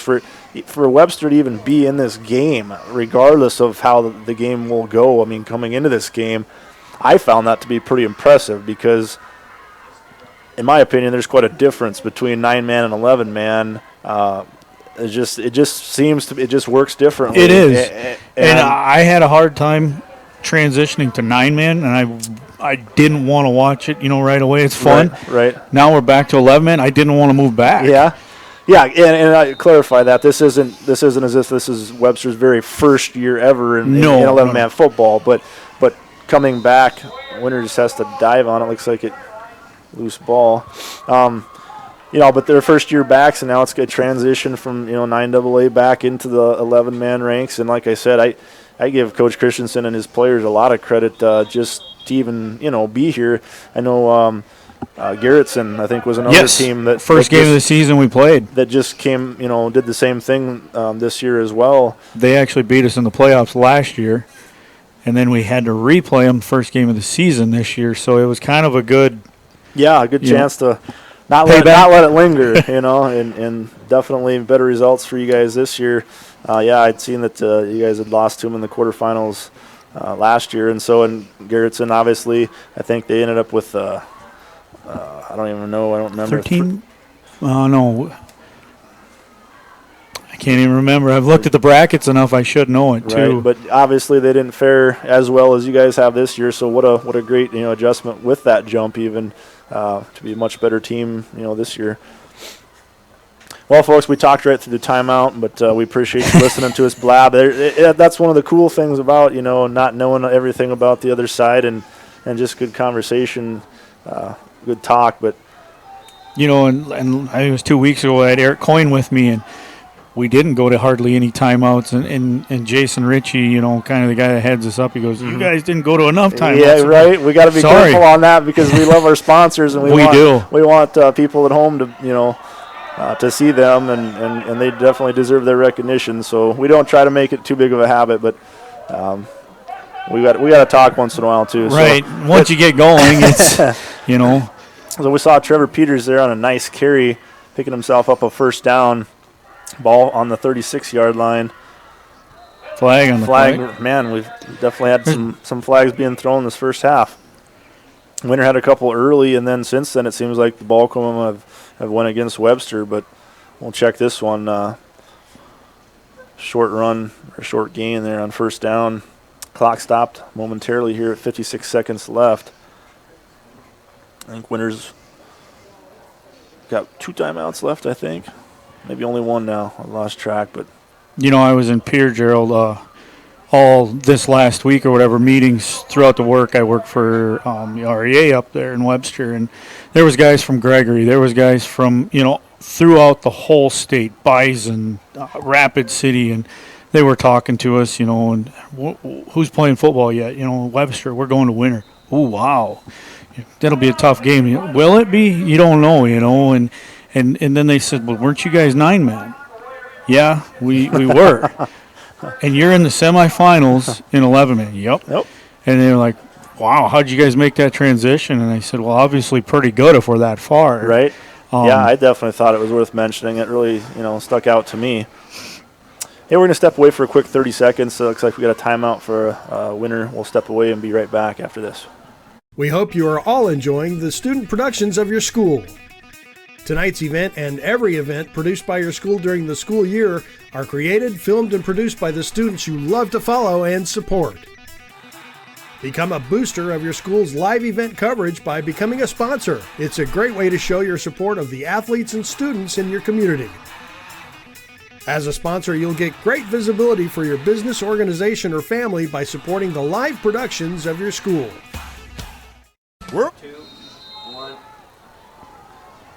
So Winter backed up after the penalty, first and forever, ball on the 50. I like to say I can't even poke my head out the window far. I'm 20. And Fritz going to feel some pressure. Ball's loose. Fumble recovered. Was it going to be recovered inbounds? Or did it? Nope. It got out of bounds. Wow. Close. Winner again escaped out of that one. So that's probably kind of returning the favor a little bit from Trevor Peters' dropped interception earlier. That one could have been really big for Webster there and put him in great shape from about the 38-yard line. Meanwhile, Winter backs up about another 12 yards on the fumble. Just fortunate that they ran out of real estate there too close to the sideline to be able to recover it. This is not the time of the game where you want to give up something like that. And no. Finish out the half strong. And once again, might have just took a knee there.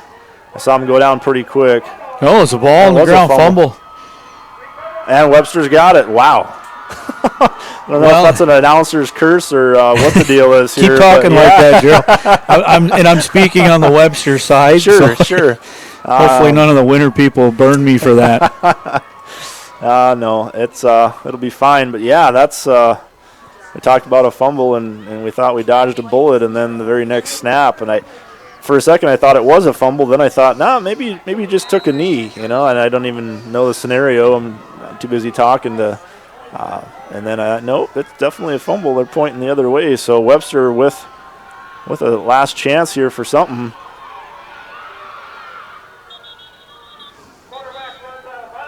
And that one just kind of, coverage basically. Holland really didn't see anything downfield that he liked, and just kind of strung it out and took what he could get.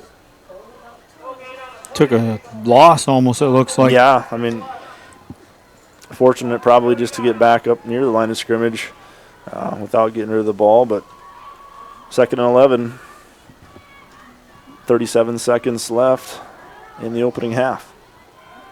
Trips right, Twins left here. Holland's under center. Got a great amount of time, steps up in the pocket and just keeps it. Flag. Wow, he just keeps the play going. Oh, wow, yeah. And that's where I've been talking, how the kid's just slippery. He's 5'8" and he's got feet and balance, and the kid just can move.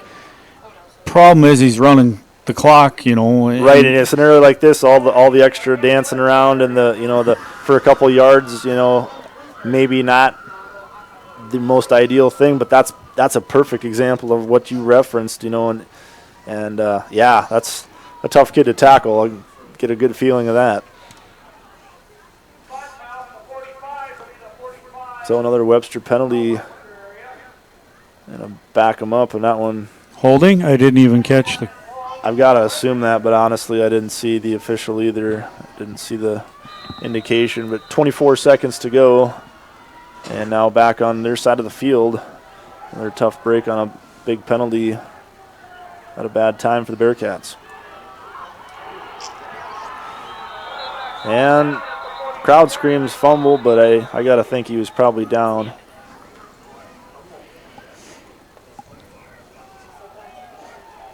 Yep, they're going to keep it.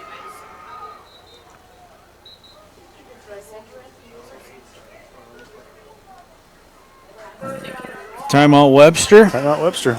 All right, we'll step away and give our sponsors a good chance with this one. And we'll be back with the final 14 seconds of the first half. World-class service with hometown friendliness. That's what you can expect from the staff of Haler Automotive. We sell new vehicles from both Chevrolet and Buick, along with a good selection of late-model pre-owned vehicles. And if you're looking for something a little more vintage, come take a look at our classic car showroom, Highway 12 Classics. We have a full service department, parts department, and a body shop. We're conveniently located East Highway 12 in Webster, or view all of our inventory online at HalerAuto.com. When you walk into the boardrooms of the most successful companies here in South Dakota, who do you meet? Answer: men and women who played high school sports. Education-based high school sports give us more than athletes we can root for. They give us leaders we can depend on. Question: so where will we find tomorrow's leaders? Answer: high school sports. This message presented by the South Dakota High School Activities Association and the South Dakota Interscholastic Athletic Administrators Association. Question: When you walk into the boardrooms of the most successful companies here in South Dakota, who do you meet? Answer: men. Welcome back out of the timeout. Again, 24-0 on the Harry K. Ford scoreboard. Just reminding you, the 2019 Ford F-150 XLT Sports 4x4 Crew Cab, $15,000 off the MSRP and $399 for 72 months with approved credit. See Tori and the crew at the all-new Harry K. Ford. Come see why everything is different. And we're back just in time for a 3rd and long.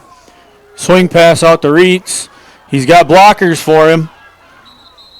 And, save clock, and, he got quite a chunky yardage back. Save clock, get out of bounds. I'm not sure if they're working with one timeout. They might have used them all at this point. They did. I think they did as well. So, smart move by the young man, honestly. Just get everything you could safely and get out of bounds, stop the clock. So with 4 seconds before half, I'm going to have to say we're going to have to come out with some adjustments. And the biggest adjustments that we're going to have is score number 1 and stop you guys from scoring number 2. Yep. Holland's got all time. He's throwing it up for Moen. Moen's got it! Touchdown. Wow. That was just a jump ball, and Moen went up to get it. I seen he adjusted twice. He was looking over his left shoulder, turned and looked over his right shoulder for the play. If you can watch on the replay, that was great ball awareness by him.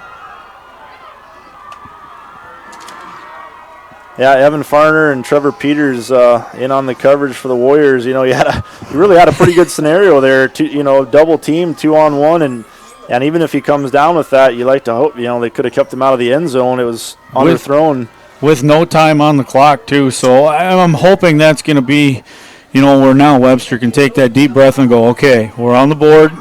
We know we can score against them. Let's just start playing Webster ball now. Looks like they'll line up with a 2-point try. Holland with the design keeper off the left end. Not going to get there. Not going to get it. So they'll hold him at 6, 24-6. But how crazy is this? Think back in game time, not real time. Game time, 5 minutes and some change left to go. We're talking Webster will get the ball. They might have a chance to drive together. Touchdown drive in the first half, get the score. Who would think that as time ran out, you would see this deep pass, whatever it was, 40-yard pass, downfield and end up like that, and they still get their score to end the half. Winner, of course, tacked one on in between times, but 24-6. What a way to finish the first half, though. And you shouldn't expect anything different. We knew that Webster had that big play capability, and unfortunately for Winter's defense, they gave up that big play right at the end of the half. That's going to burn all halftime long. Yeah. I guarantee you that. I'm sure there's going to be some words of encouragement from both coaches, saying, hey, don't let that score get to you guys, talking the Winter coach and the Webster coach saying, see, we can score. Now let's put something together and let's show them, what Bearcat ball is. The big thing is we're just going to have to stop you guys. We're going to have to contain it. They can run the ball, and they run it effective. It's amazing to watch. Yeah, and I don't know about Webster so much. I know Winter's line, especially defensively, they do make a lot of subs throughout the game, and that's kind of an added benefit this year with the players they have. Most of them are pretty young, all relatively same type of skill level, and they can just rotate a lot to stay fresh. I'm not sure what the Webster scenario is like, with your front guys, but we don't rotate that much. But you're West River, and my wife was from West River, so I mean, you know what you say, or you know what I mean when I say fresh horses. Yeah.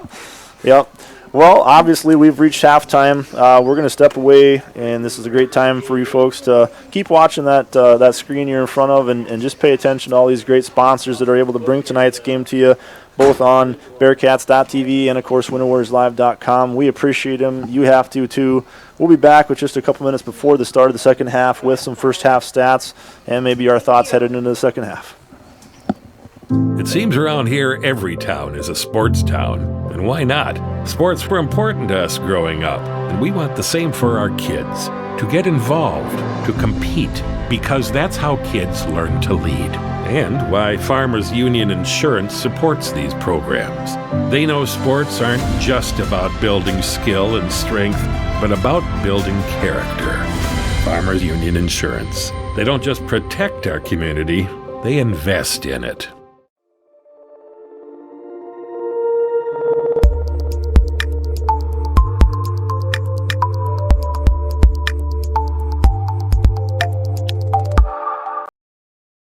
It seems around here every town is a sports town, and why not?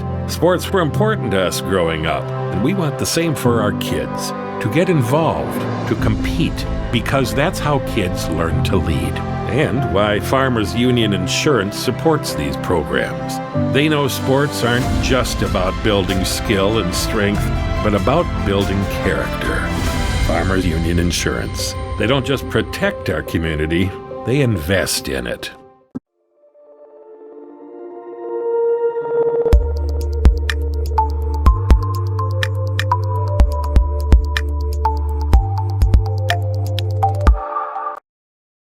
It seems around here every town is a sports town, and why not? Sports were important to us growing up, and we want the same for our kids.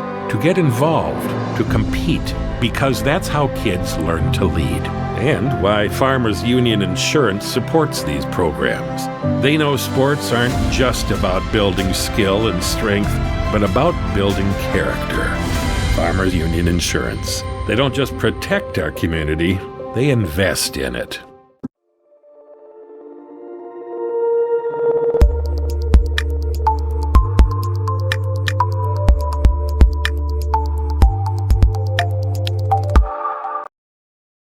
It seems around here every town is a sports town, and why not?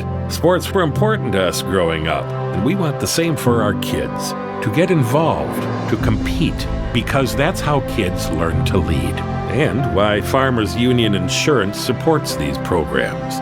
They know sports aren't just about building skill and strength, but about building character. Farmers Union Insurance. They don't just protect our community, they invest in it.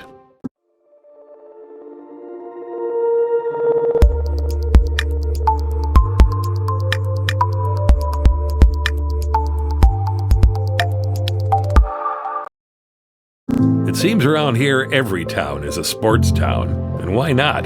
Sports were important to us growing up, and we want the same for our kids. To get involved, to compete, because that's how kids learn to lead, and why Farmers Union Insurance supports these programs. They know sports aren't just about building skill and strength, but about building character. Farmers Union Insurance. They don't just protect our community, they invest in it.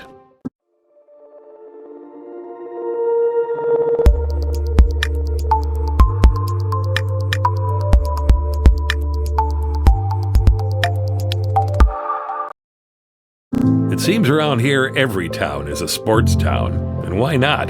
Sports were important to us growing up, and we want the same for our kids. To get involved, to compete, because that's how kids learn to lead, and why Farmers Union Insurance supports these programs.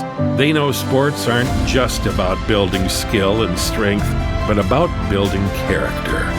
Farmers Union Insurance. They don't just protect our community, they invest in it.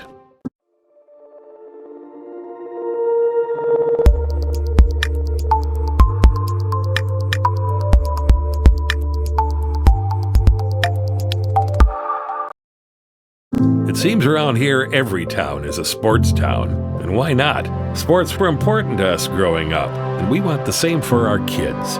To get involved, to compete, because that's how kids learn to lead, and why Farmers Union Insurance supports these programs. They know sports aren't just about building skill and strength, but about building character. Farmers Union Insurance. They don't just protect our community, they invest in it.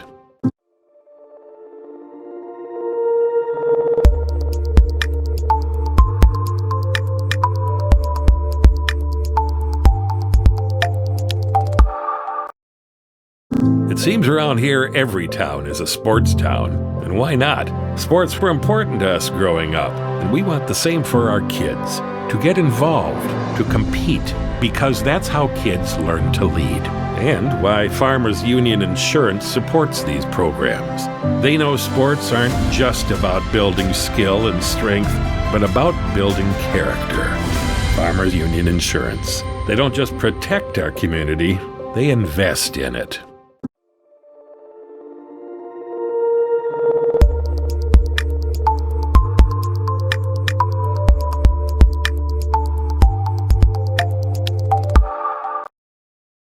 It seems around here every town is a sports town. And why not? Sports were important to us growing up, and we want the same for our kids. To get involved, to compete, because that's how kids learn to lead. And why Farmers Union Insurance supports these programs. They know sports aren't just about building skill and strength, but about building character. Farmers Union Insurance. They don't just protect our community, they invest in it.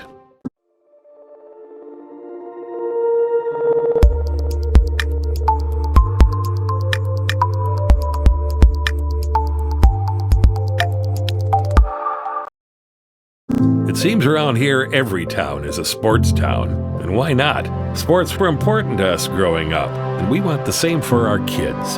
To get involved, to compete, because that's how kids learn to lead. And why Farmers Union Insurance supports these programs. They know sports aren't just about building skill and strength, but about building character. Farmers Union Insurance. They don't just protect our community, they invest in it.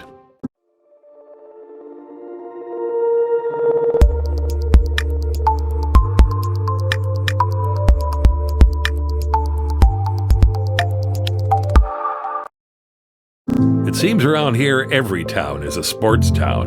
And why not? Sports were important to us growing up, and we want the same for our kids. To get involved, to compete, because that's how kids learn to lead. And why Farmers Union Insurance supports these programs. They know sports aren't just about building skill and strength, but about building character. Farmers Union Insurance. They don't just protect our community, they invest in it.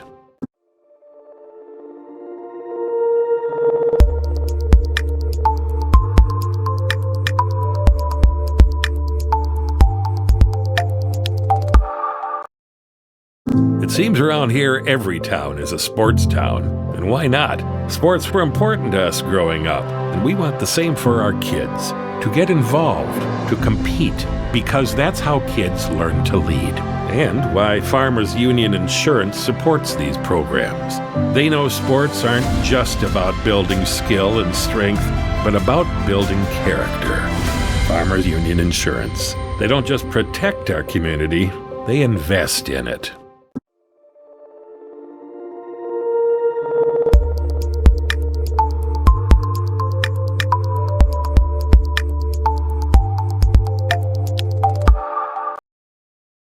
It seems around here every town is a sports town. And why not? Sports were important to us growing up, and we want the same for our kids. To get involved, to compete, because that's how kids learn to lead. And why Farmers Union Insurance supports these programs. They know sports aren't just about building skill and strength, but about building character. Farmers Union Insurance. They don't just protect our community, they invest in it.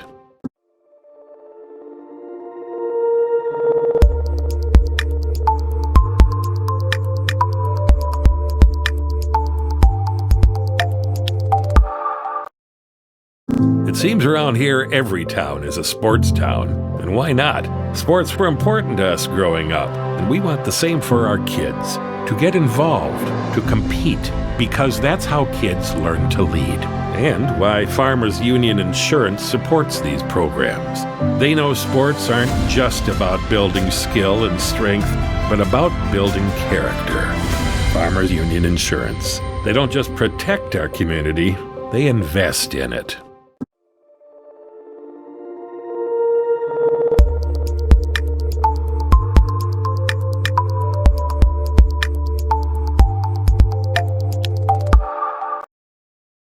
It It seems around here every town is a sports town, and why not? Sports were important to us growing up, and we want the same for our kids. To get involved, to compete, because that's how kids learn to lead. And why Farmers Union Insurance supports these programs. They know sports aren't just about building skill and strength, but about building character. Farmers Union Insurance. They don't just protect our community, they invest in it.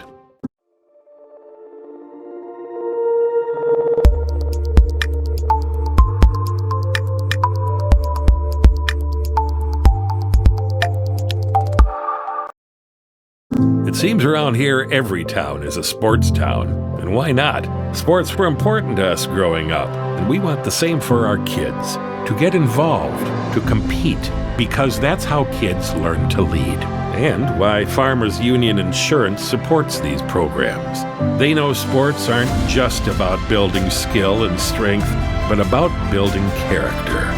Farmers Union Insurance. They don't just protect our community, they invest in it.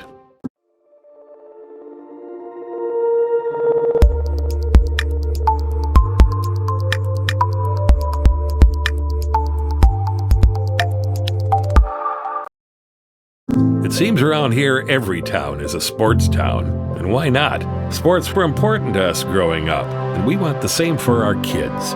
To get involved, to compete, because that's how kids learn to lead. And why Farmers Union Insurance supports these programs. They know sports aren't just about building skill and strength, but about building character. Farmers Union Insurance. They don't just protect our community, they invest in it.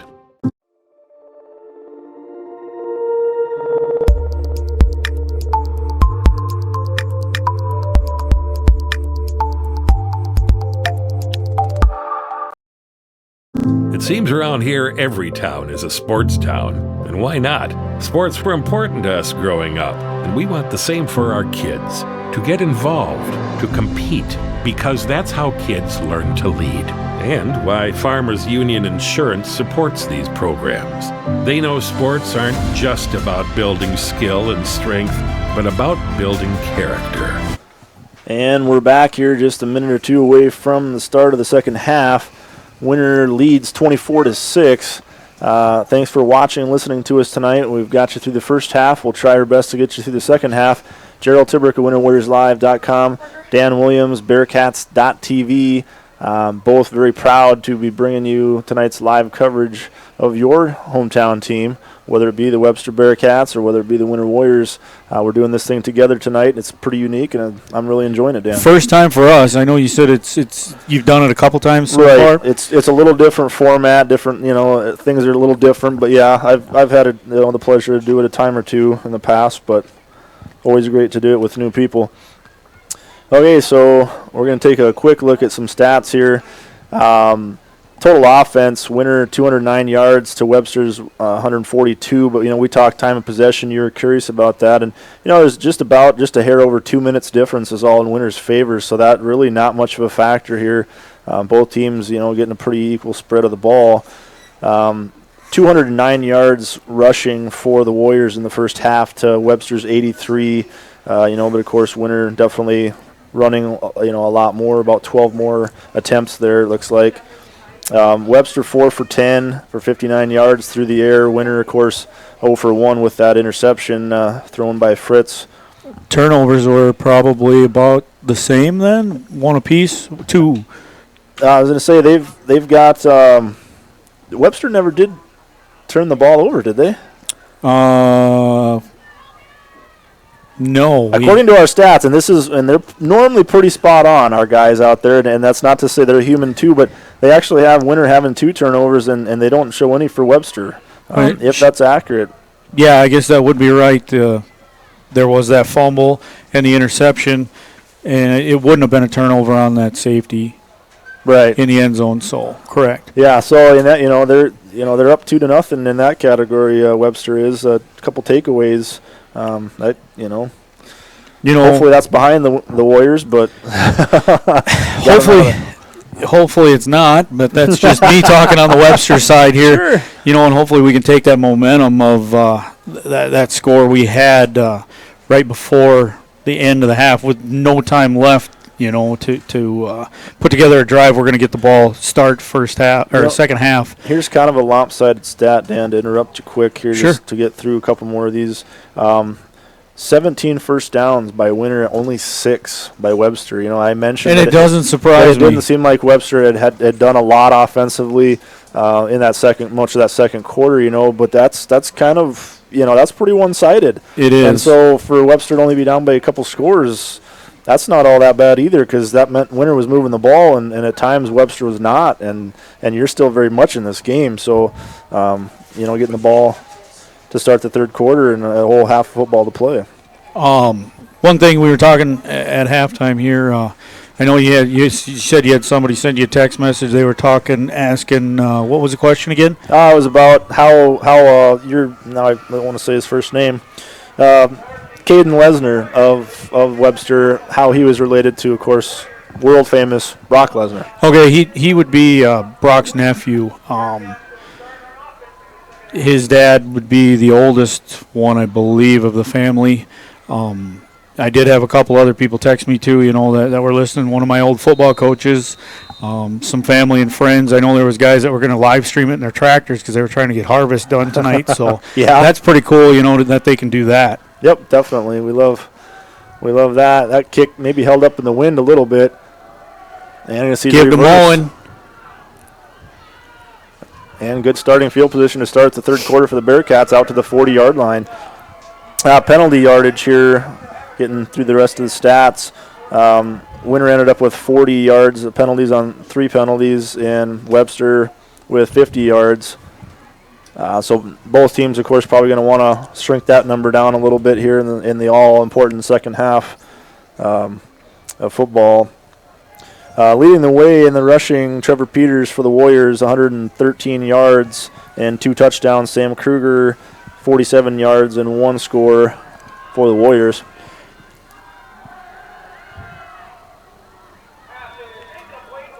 But it was kind of an odd rollout for Holland there. You know, he's right-handed and he's rolling out to his left. It was kind of an about turn, you know, how he did it, cross body, and just kind of something I haven't seen him do all year. So I don't know if he's just trying to put a different wrinkle into this or kind of trying to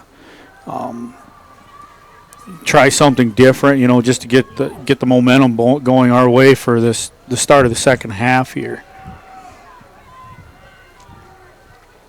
2nd and 10 for the Bearcats. And pressure right away, but going to manage to get out of that. Holland throws it up for Reitz. And just overshoots him safely downfield. Jordan Bruin on the coverage for the Warriors. Defensively, quick for the Warriors, Oscar Pravacek leading the way with 5.5 tackles, including 1 for a loss. Trevor Peters and Brady Fritz both with 2.5 tackles. Landon Tiemann with 2. Some of your defensive leaders for the Warriors. And when we get the opportunity to here, we'll check on some individual stats for the Webster Bearcats as well. So 3rd and 10. Looks like we're going trips right, single man left. Roush is in the backfield. Holland's in the shotgun. Holland drops back.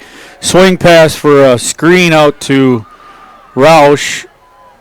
Kind of doesn't go down easy. He didn't get anything, but it takes 4 defenders, you know, before he actually hits the turf. Right. You know, he's a tough, hard-nosed player. It looks like we're bringing in everybody to punt here now on 4th down, and about 16 is what I hear the announcer saying right now. Yep, I would agree. It's something pretty close to that. We just need a good punt here by block, you know, to pin you guys back. And wind at their backs, so, you know, that might help a little bit. Good punt by block. Wow. Uh-oh. You're going to have to get on that. Break yourself down, guys. Holland. Oof. That was a great tackle in open field there for Holland to tackle him there. Bruin knew that punt was going to go a long ways, and so he tried to scoop it up and kind of botched it, and then fortunately at least able to get on it anyways, but then took a shot shortly after that, and fortunate to hang on to the ball and not give it up that deep in their own territory. So Winter will start from looks like about their 13-yard line. First and 10 for the Warriors, pinned back deep after the good punt.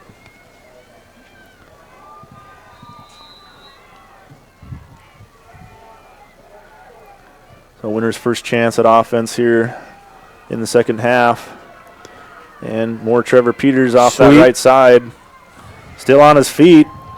That's the thing about Trevor. You may lose him in the traffic, but I'll promise you he's probably still moving. He'll be one of the last players to stop moving. It's up to the defense, to make sure he does. He has a heck of a way of finding his way through that crowd and picks up a first down there. Good run by Trevor. In watching the first half and now even just the start of the second half, your guys' line looks great. They, they do a great job blocking, and your running backs are smart enough. They just kind of hang back and watch the holes open up before they make that break and find that opening. And Philip Jorgensen on a nice run on first down. Looks like he got about 8 yards. I think Braden Holland in on the stop for the Bearcats. We pick up 9 and bring up second and short here, about a yard to go. While we're Bearcats are on defense, we'll skip to some individual defensive stats for Webster. Roush leads the way with 8 tackles, 6 of them all by himself. Cade Shoemaker. Wow. Cade right there. Right? Perfect timing. Keep talking like that if you would, huh? That's not what I wanted to do, but good. Well deserved to have his name mentioned and make a play like that. Tackle for a loss there. He has 4.5 tackles. Tristan Anderson, 3.5 tackles. Colby Torrance, 3 tackles. Matthew Block, 3 tackles. Jaden Keller, 2.5, and that interception. The thing I hear there, I'm hearing some of our DBs are having a fair amount of tackles, and that's something we can't have. Right, that's not always a good thing. No, and it's not because they're passing, from a pass. Right, yep. Just that next level, Winter, oftentimes able to get in that deep in the run game and make those guys. I'd rather hear Fawcett, 54, the big guy, or Cade or Keller, keep our tackles closer into that linebacker spot, or line, and you haven't heard Lesnar at all tonight. I don't even know if he's been statted to have a tackle. I just glanced. I think he had maybe a couple, 1 or 2. Well, let's see what Winter decides to do on this punt. And probably fortunate for Winter, Webster does not get a return on it. Otherwise, that would have gave him a pretty short field, quite certain of that. Looks like it down at the 41-yard line of Webster, and that's where they'll get the ball back. So great job by Webster's defense to come out and make Winter have to punt it.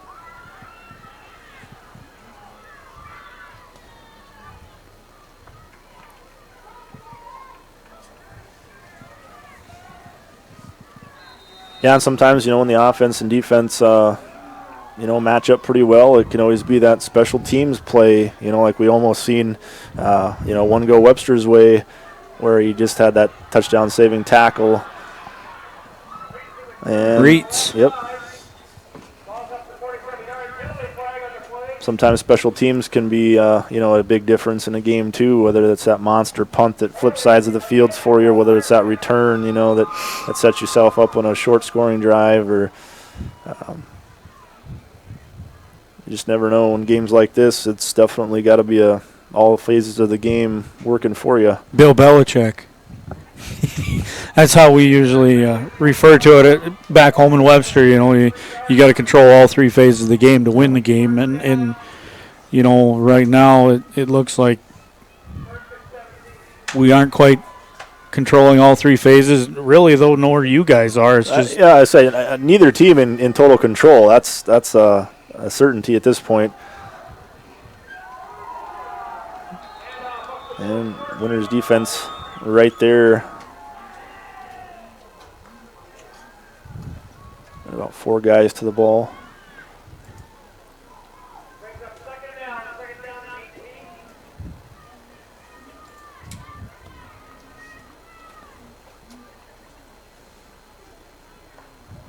Yeah, both teams, of course, this game means a whole lot. It's win or go home. Yep. And not only, I mean, as you go home, but you win, you obviously go on to the state championship game, and every kid out there, that's got to be your dream. That's got to be a big goal to make it that far.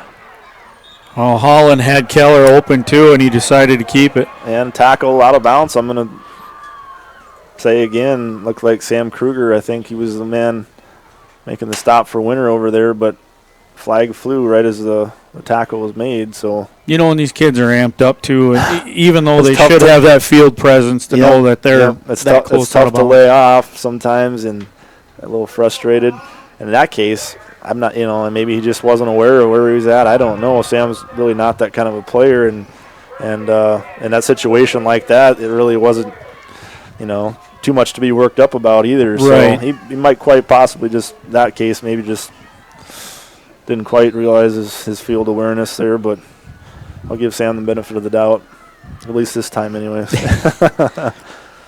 1st and 10. And getting out of what would have been really about no gain, able to pick up about 3, it looks like. It's pretty good. You can watch some of these kids, your guys' defensive line or offensive line, Fawcett, and 71, I think, was the kid's number. That he's a senior, but it's his first year out for Winter.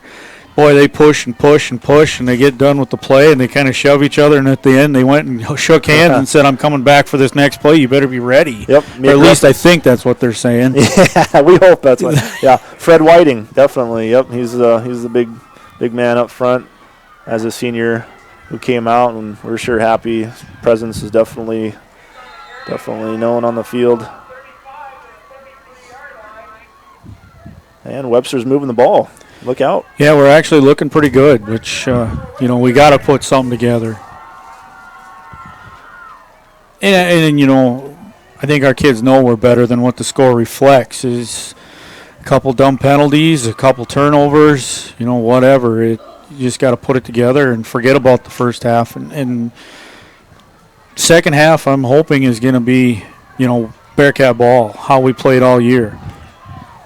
Bend, don't break, and come over, get over what happened. And it looked like a little miscommunication between Block and Holland there. Nobody was where he wanted them to be. Yeah, that's probably one of the toughest ways to go out, is knowing that we didn't leave it all out there. That wasn't 100%. Everything we could have gave them, those are the ones that hurt the worst, because losing's tough in big games, big situations. But when you can honestly tell yourself and your teammates, we didn't do our best. We failed at this. We could have did better at that. When you're not playing, at your top level and you lose, it just hurts worse. Wow. Landon Tiemann back there for the Warriors, and that was kind of going to be either like that, or I had a feeling, he was probably going to be able to avoid that tackle, and who knows at that point, use his feet for any, that's a big play on defense for Winter.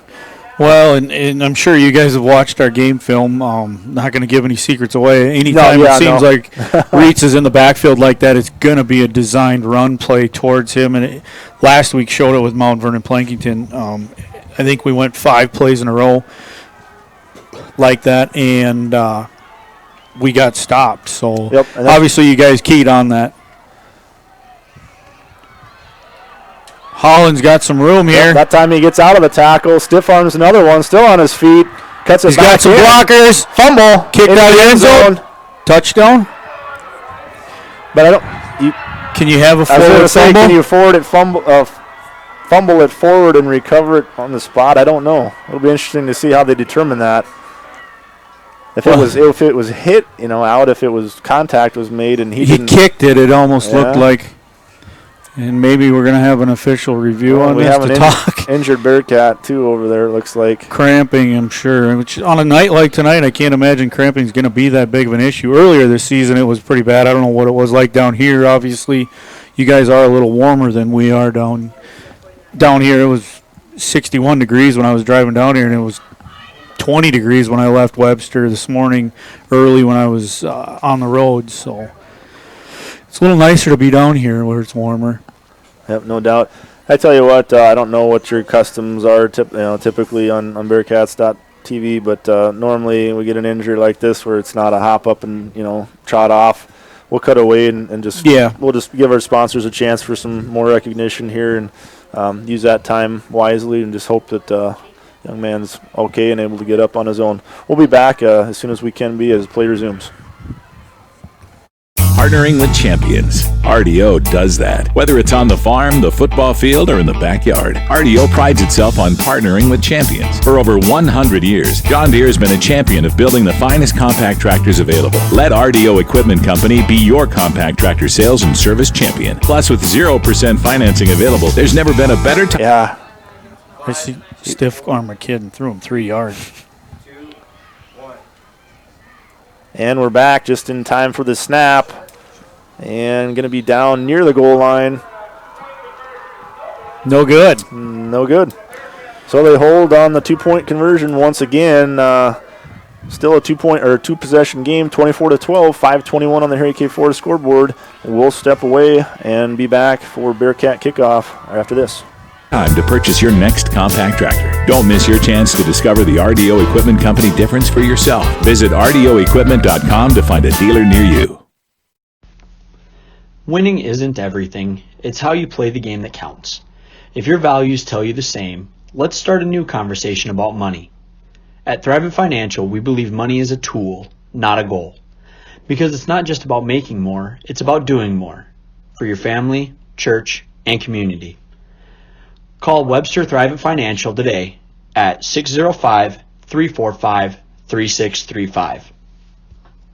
Even simple tasks of everyday life can be overwhelming after an illness or injury. When you're facing physical challenges, physical therapy services at Sanford Health can provide the extra support you need. Our integrated team will help you regain your mobility and strength, getting you back to daily activities as safely as possible. We will focus on your recovery so you can get back to feeling more like you. To make an appointment at Sanford Health in Webster, call 605-588-31.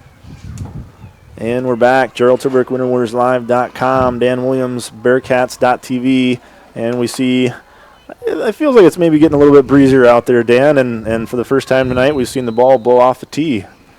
Paraboom set to kick. Good deep kick. And going to be a touchback. Okay, I thought maybe he touched it there for a second. And that's not all that bad either to stick you guys that deep for field position for us. Absolutely not. I said sometimes, and in this case, the field position really isn't that great, but sometimes even giving up the spot on the field and just eliminating a return, is not that bad. But, yeah, making the winner have to go 80 yards, they'll have their work cut out for them.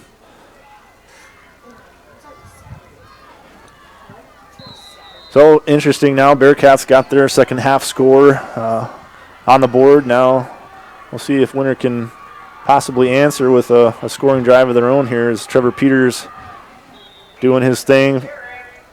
About an 8-yard pickup on first down.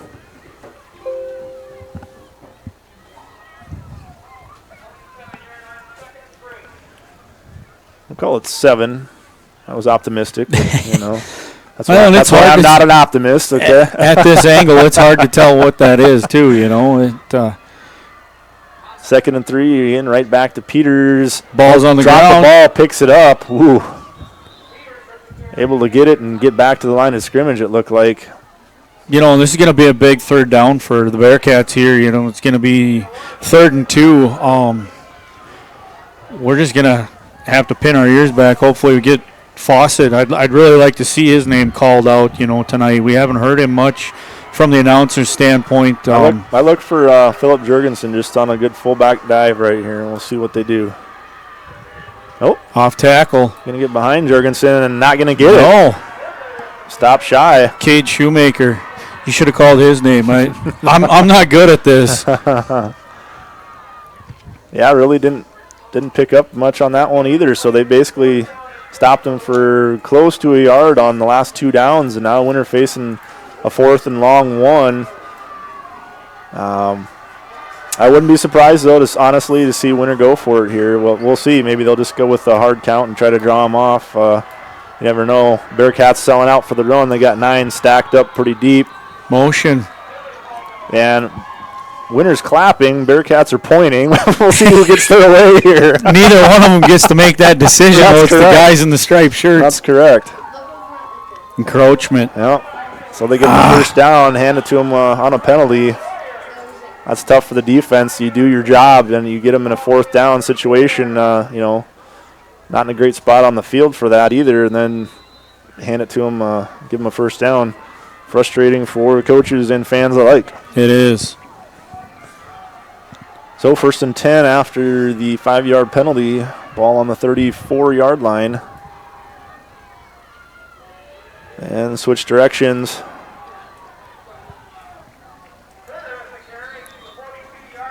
Out across the 40 to the 41-yard line.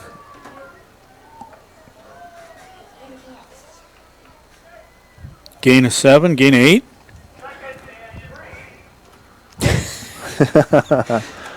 I'll say 8 yards. That looks like a good 2nd and 2 to me.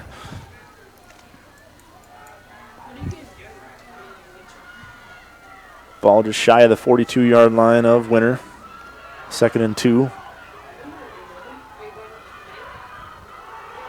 And that time, they do give it to their fullback. Jorgensen got a couple. Again, from this angle, to me, I'd say he's just a little short. But where they put that ball on the ground. First down. They say first down. It was enough for a first down, so. It's good that I'm not always right. We're almost sticking 8, 9 guys up in the box, and just how you guys are running, it's incredible. It's fun to watch, even though it's not going the way I want right now, and we can't stop you. But Philip Jorgensen again, pretty strong run. Going forward, that's always, finishing off runs, falling forward. That's kind of, what you always want to see. You want all the freshmen, the 8th grade kids that are watching these games just to learn. It's the little things that make it all up, So 2nd and 4, ball right at midfield. And again, the toss to Jorgensen. Working down the sidelines. Big hit. Brought a hit. I tell you what, both players raced each other to get back to their feet. That's just the mark of 2 good physical football teams. Giving shots, taking shots, and snapping right back up, wanting more. So Jorgensen able to pick up the first down on that run. Ball now inside the 45-yard line down to about the 43 of Webster. And this is kind of where, Winners, like I said, their style of offense and how things typically go. This is where clock can become an issue, as there's a great job by Schlotty, Fawcett. Absolutely gave him nothing there. When I've been watching your guys' line, last week the splits were really tight for Mount Vernon Plankington. The week before that, the splits were really tight. When we played Mobridge, they were super, super tight. Groton was the same way. You guys, you don't have those tight splits between your linemen, and you still run the ball just very effectively. It's neat to watch other teams and see how they do run their offensive schemes. Mm-hmm. And again, not going to be much there. Didn't look like he had a lot to work with, and sometimes that doesn't matter for Trevor. But that time, again, just too many Bearcat bodies in the way. And a good job of keeping Peters to about a yard gain is all 3rd and 8. But, you made mention, too, just a little bit ago about kind of having 8, 9 guys up in the box, really within those first 3-4 yards off the line, really selling out, which why not? Right. As a defense, how can you not? That's what you do. And if 5, 6, 7 guys isn't working, we're going to bring more up. We're going to stop this. And it's obviously not the first time Winners played a defense that is committed to the run like this, run defense rather, and it sometimes it gets a whole lot tougher when you got that many more bodies that are that close to the ball. in this case, it definitely has gotten tougher. Right. The only thing that we can't do is sell out and keep those guys in the box like that, and then you guys get a big pass play or something. Right. Big fourth down for Winter. Are you guessing they're going to run the ball? It's a hard one to punt, You're sitting at the 39, 38. Yeah, I think we're going to get to the end of the third quarter, and Coach Aker and his team will have a chance to think about it just a little bit longer. That brings us to the end of the third quarter. We only had one score that quarter, and it was Webster's. 2-score lead for the Warriors, 24-12, as we head to the fourth quarter. We'll be back after this. 186. Right now is a great time to be planning for the next growing season. Fall fertilizer application can give your crops a strong start in the spring. Because the nutrients available and needed in each field vary, your Agtegra agronomist can help determine your specific nutrient needs and the benefits of applying them now. To optimize your inputs for next year's crop, contact your Agtegra agronomist. So we'll come back at you here with some stats through 3 quarters. Winter still holds that margin, 264 total yards of offense to 187, but Webster definitely, hanging right in there and probably close that up some. Time of possession, once again, couldn't get much closer, 15 minutes, 21 seconds to 15 minutes, 18 seconds. Webster definitely made strides there, closed the gap to right back down to nothing there. 264 yards on the ground to 134 for Webster. Winter still nothing through the air yet, and we'll get back to fourth quarter. They just don't give us too much darn time to analyze things here. We're in a fourth down situation, and Philip Jorgensen taken down. Roush. Yep, good job, Sterling Roush, just one-on-one. Got Jorgensen, our biggest runner, down, and so Winter turns it over on downs. And Webster, pretty good field position. Try to come back with another scoring drive. You made mention earlier that if Reitz, gets the ball, that it's pretty much going to be a run. I mean, that definitely was scouted. It definitely absolutely was scouted. It was noticed. But it still doesn't take away from the success or, effectiveness of it. I mean, people know it. I mean, we knew it. You know it. Right. And yet they're still going to keep doing it and still going to keep having success doing it, and that's just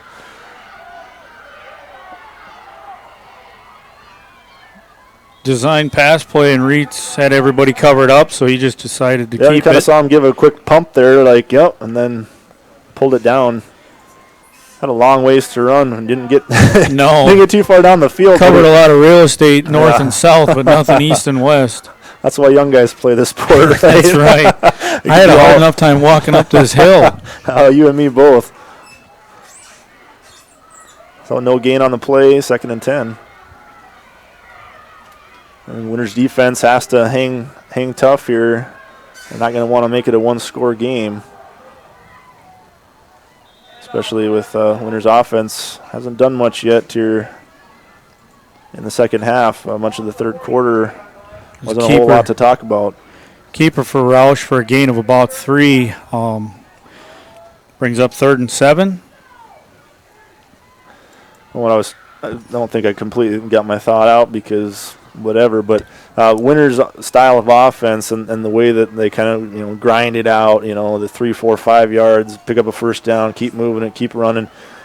They can really take a lot of time off the clock on a good sustained drive. Now we haven't really seen a really good sustained drive yet here in the second half to take a lot of time off the clock, but that's kind of one of the killers too. Reitz has got the corner. He goes out of bounds. Game good enough for a first down there, and that's, again, as long as Reitz can get the corner, he can usually chunk out that 5, 6, 8 yards. He's just been a solid runner all year for us.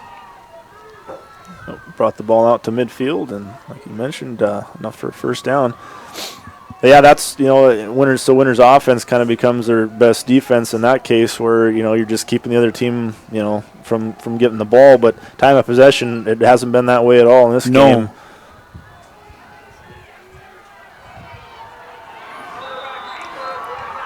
Holland was wrapped up there. Everybody, you guys had great coverage. We were talking about it too. Typically, you're not used to a passing team that much, and obviously you made some adjustments at halftime, just to help prevent that pass play. Joey Cole from his end spot, one of the first guys in there to help bring down Holland, I believe it was.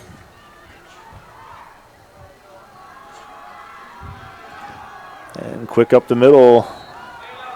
Not much there. Like I said, those are the plays that I love to see get called once in a while because you just never know. Sometimes they only go for a yard or two, and credit the defense. But other times, he might rip right down the middle for 8 to 12 yards. You're always thinking, something else besides that's going to happen. And sometimes you can catch them sleeping a little bit. So 3rd and 9 here, ball just across midfield into Warrior territory. Reitz is under center in the shotgun, I should say. Design run for him again. He's looking for that corner. He's got it. Reitz can make some moves. He's got open field.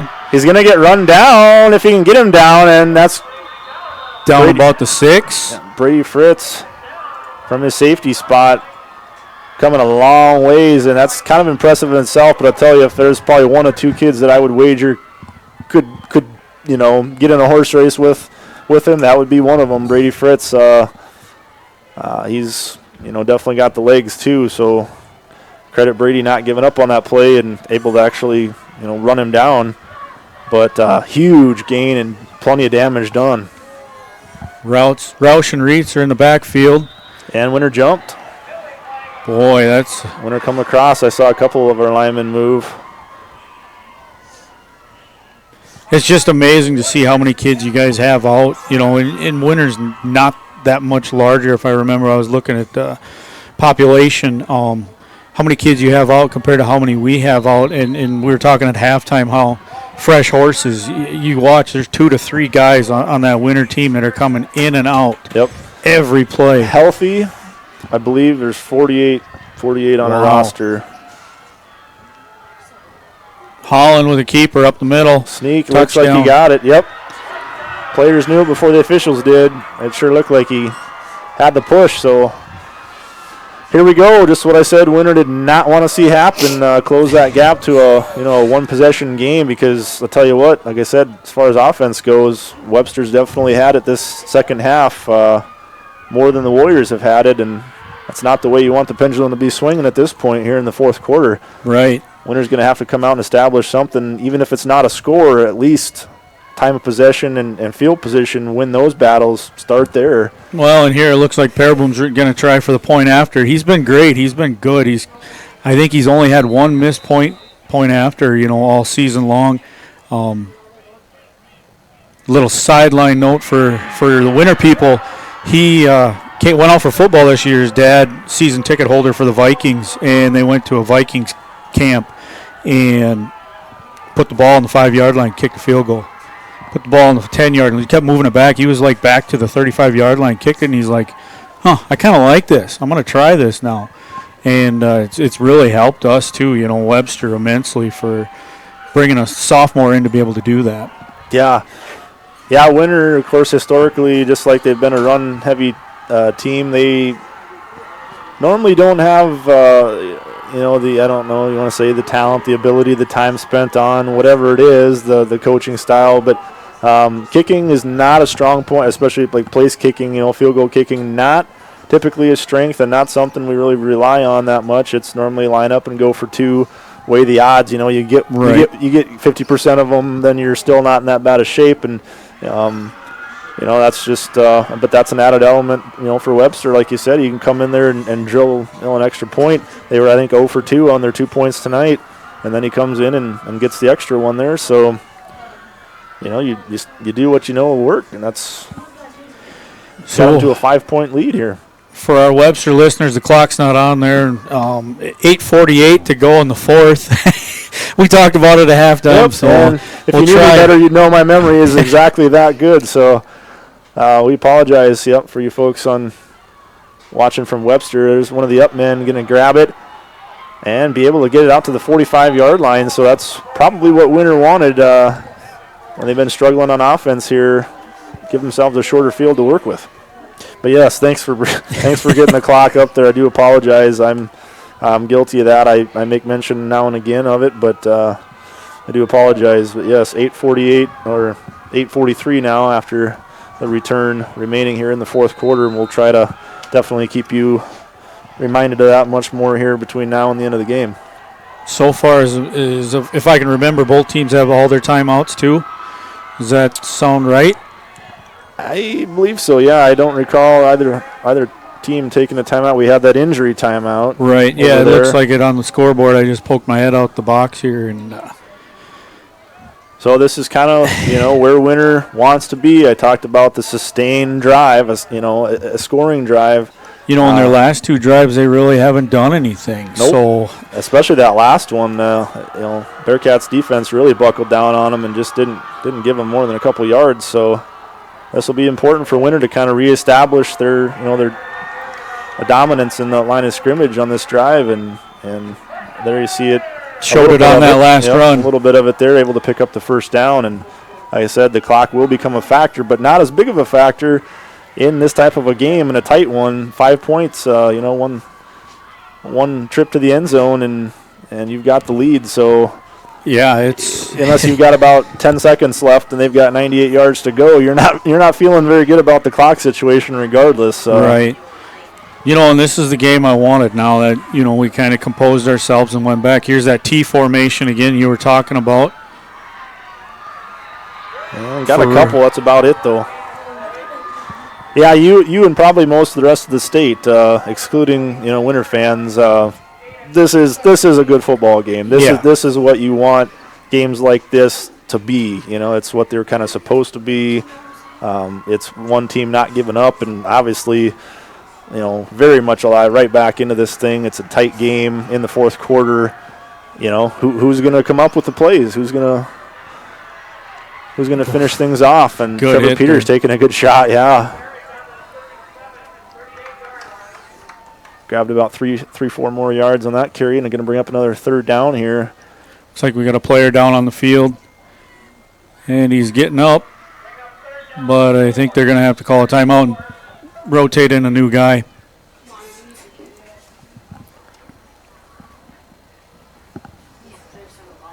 Interestingly enough, I think it's 52 if my eyes Shoemaker, are right. Yeah. Okay. He's had a couple starters all year. For some reason, they had him listed as a couple different numbers. Yeah, we had that mess up earlier in the year. Which is fine. I'm just looking at my spot on the program here, and I'm not seeing a 52, and I'm like, well, he's been out there all game. I can't believe he's just a walk-on nobody here, and nope, there he is. No, he's a senior. Should have known that by now. Yep, Cade Shoemaker.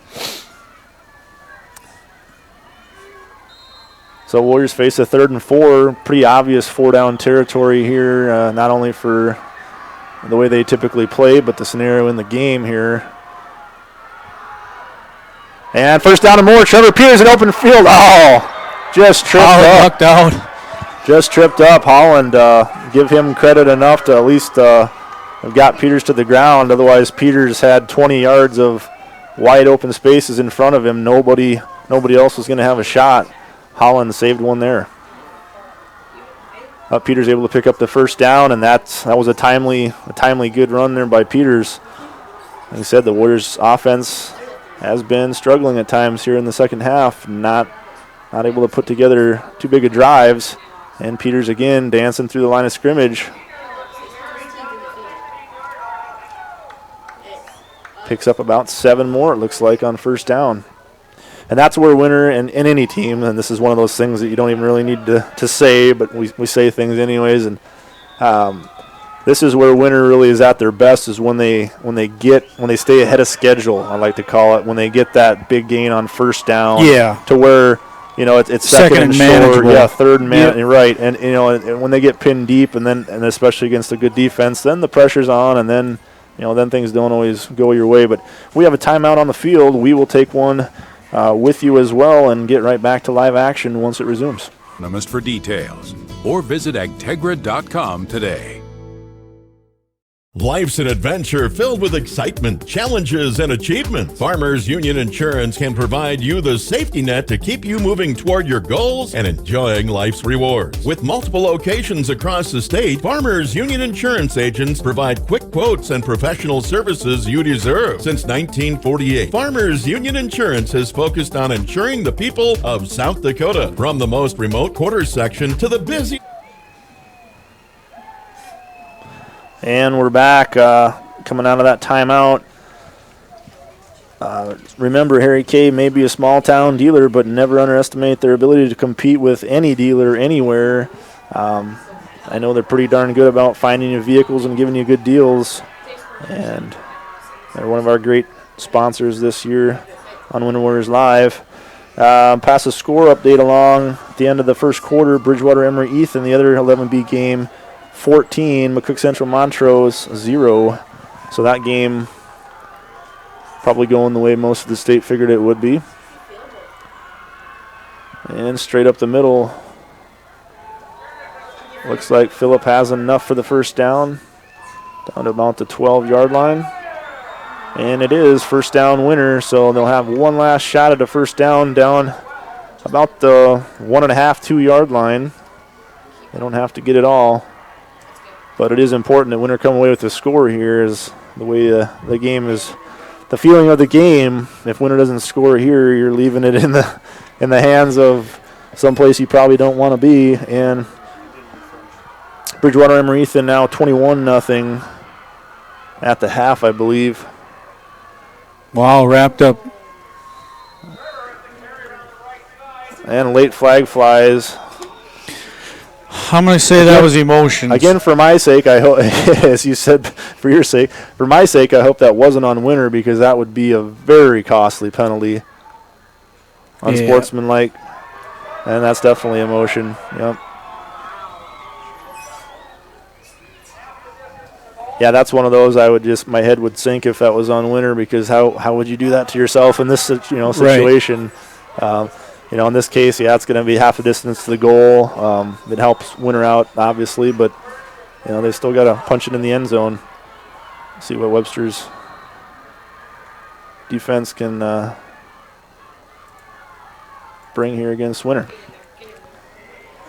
And Trevor Peters across the goal line for the third time tonight. Touchdown, Trevor Peters. And going to give Winter just a little bit of insurance here. With 5:06 remaining, now back up to a 2-score game. But, with a big but, we can't count Webster out at all, because, like I've said a few times already this half, the offense has definitely been, very favorable for Webster. And it took Winter a long time into the second half to find that end zone again. So, momentum's not completely gone, just even after that score. Right, and with 5 minutes left, you could score two scores in that amount of time. Most definitely. And a pass. That one's going to be intercepted by in the end zone. And, of course, high school, it's just a dead ball. No chance to return it back, but keeps the 2 off the scoreboard. 30-19 on the Harry K. Ford scoreboard. We'll step away for about 30 seconds and be back for a Winter Warrior kickoff after this. Intersection, Farmers Union Insurance, insuring a brighter tomorrow. We hope you are all enjoying the student productions of your school. Tonight's event and every event produced by your school during the school year are created, filmed, and produced by the students you love to follow and support.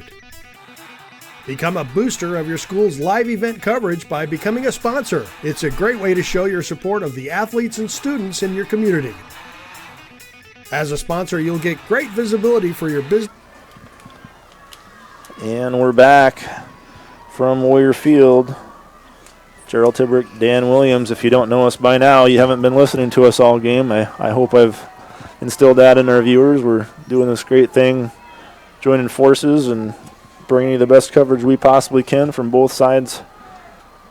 Trying to be as unbiased as we can for both towns, right? Definitely. That's something that we work hard to do. We got a lot of respect for any team, any coach, any player, any town that comes here, or the ones that we go to as well when we're on the road. Same for Webster. We're all here for the same reasons. We want to support our youth and our students. And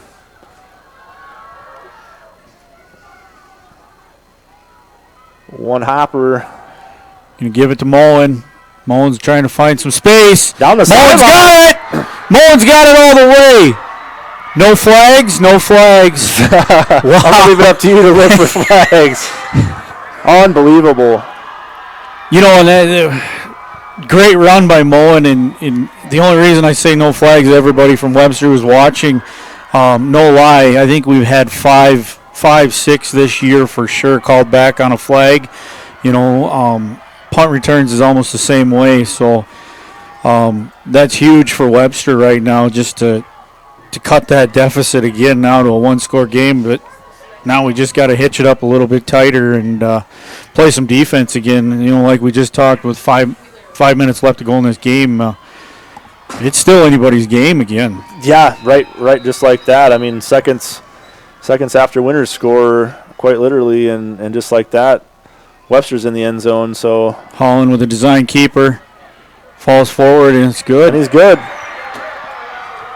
So Webster gets the 2 points that Winter did not. Wow.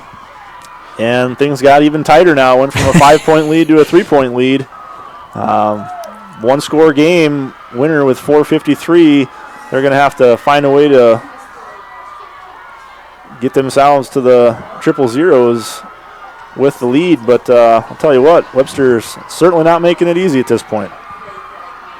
Hey, we're going to step away for a brief break here for a commercial, and we'll be back with a Webster kickoff. This organization or family by supporting the live productions of your school. World-class service with hometown friendliness. That's what you can expect from the staff of Haler Automotive. We sell new vehicles from both Chevrolet and Buick, along with a good selection of late-model pre-owned vehicles. And if you're looking for something a little more vintage, come take a look at our classic car showroom, Highway 12 Classics. We have a full service department, parts department, and a body shop. We're conveniently located East Highway 12 in Webster, or view all of our inventory online at HalerAuto.com. He said just big plays, big plays. And we're back on. Hopefully not for too much longer. I don't think we said anything too bad there, but we're back on. Probably about the only disadvantage tonight is we're just spaced out a little bit farther apart, but they've been doing a great job for us. Squib kick. On the great ground. kick. Oof. And that one kind of a who's going to get it. Yeah. You know, they better be communicating. Return man didn't end up getting it. Fortunately, things worked out for Winter. But yeah, that was almost effective. Kind of a slow bouncing kick, and really just ended up around nobody. Return man had a ways to go, and anybody else had to retreat back to get it. Well, I'm going to speak on behalf of Webster, and we're going to have a great defensive stand here and get the ball back. Wow. Yeah, lost footing there. I'm not sure he was going to get anything anyways, but I saw the foot slip out from underneath him and lost a yard on the play. You can surely tell that our fans over there north of us, they're in the game right now. There isn't a person sitting down hardly. It looks like we had a great showing, for Webster for a 4-hour drive. It's cool to see the parents, the kids, that all came down here for this game. Yep, it's time for a big play on offense from Winter here as they start things out 2nd and 11. And Sam Kruger on a good, hard, determined run, still on his feet. And after that negative play on first down, it's a pretty big one there and some big yards. Make it a 3rd and short, or 3rd and manageable. 3rd and 4. Now, how interesting will this be if Winter doesn't get the first down here? I'm not even going to say anything. Let the scenarios start. Under 4 minutes to go. Like I said, we've seen Webster score both on offense and special teams. Huge 3rd down for Webster here. Yeah, as you mentioned, boy, your crowd has come to life. They're a long ways away from us, and they're loud. And the pile ended up near the sticks, but I don't think he got there. It'll be 4th and less than a yard. But we'll wait for the official placement spot and referee's indication.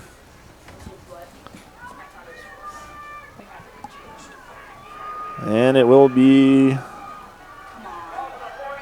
4th down. 4th and less than a yard to go. And this, even though all you're looking for is a yard, is by far the biggest play of the game here for either team. Does the defense hold and take over in great field position, running shorter on time, or does Winter convert and keep moving? And looks like they had enough. Oof. Wow, that'll make your heart race. Yeah. So oftentimes, and that's what Winter's defense or offense is built around. It's those toss plays, and that's where a lot of their success comes from. But in that short yardage situation, you just kind of cringe because, like, oh, you're going 3-4 yards backwards. You got to come, and oof. Fortunately for Winter, the boys up front did their job enough and got the first down. So Winter keeps the drive alive out to the 45-yard line. 1st and 10. Clock's still ticking with 2:45 to go. Kruger gets the toss left side. He's got some room through traffic. Makes his man miss. He's out in the open field. Will he be caught? Tackled the wrong guy. Not going to be. Touchdown, Sam Kruger.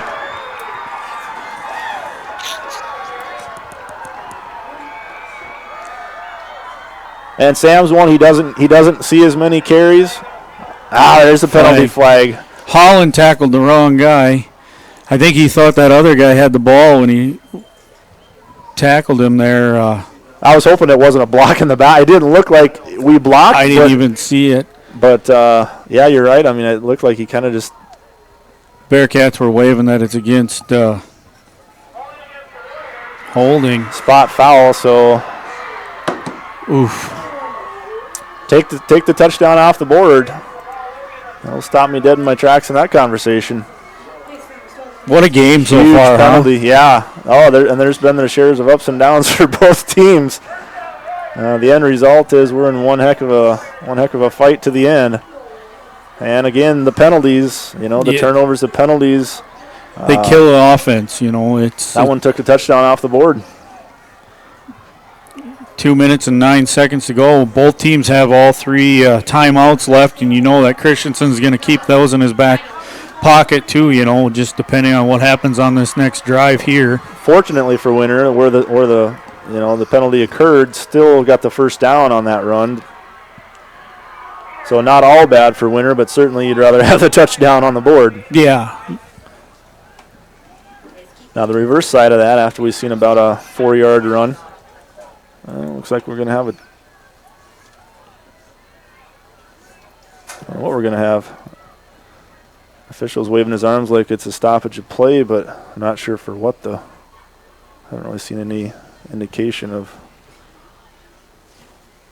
Looks like Webster called a timeout, if that's what I'm getting, because there's only 2 left on. Playing a clock management. Just under 2 minutes to play. Yeah, we'll just keep it live here. The reverse, though, like I talked, when we're able to at least have that first down despite the penalty. The bad side of that is for Webster is the clock now. Now Winter has a chance, which they've got to execute, and and Webster using the timeouts, here to stop the clock, make Winter definitely have to earn it. Winter now has an opportunity to take more time off the clock, and then who knows how the drive will finish out here. But so the clock part of it isn't going to work for Webster. However, you'd rather be slugging it out here on defense than giving up that score, Correct, and trying to make up 2 scores. And it's been really the best of both, I don't know, not really evils, but wasn't worst case scenario for either team. And what just happened here over the last couple minutes, there's still some positives to find for both teams. Quarterback keeper. Yep, Fritz. We haven't seen him run it too much tonight. Weaving his way through traffic. Still on his feet. Now he's going to race to the end of the corner. Touchdown, Brady Fritz. Yeah. I don't see any flags. Hopefully not this time. That'd be too gut-wrenching to take away 2 of them here. And Caden Lesnar just had him close, he just discussed, which, I mean, that's tough. He sat there for a while, and I don't blame him. That's tough to pop up after that, but we just seen, Webster score in seconds. So, they've still got a minute 52 remaining here as Winter attempts the 2-point after. And this one, Trevor Peters gets in.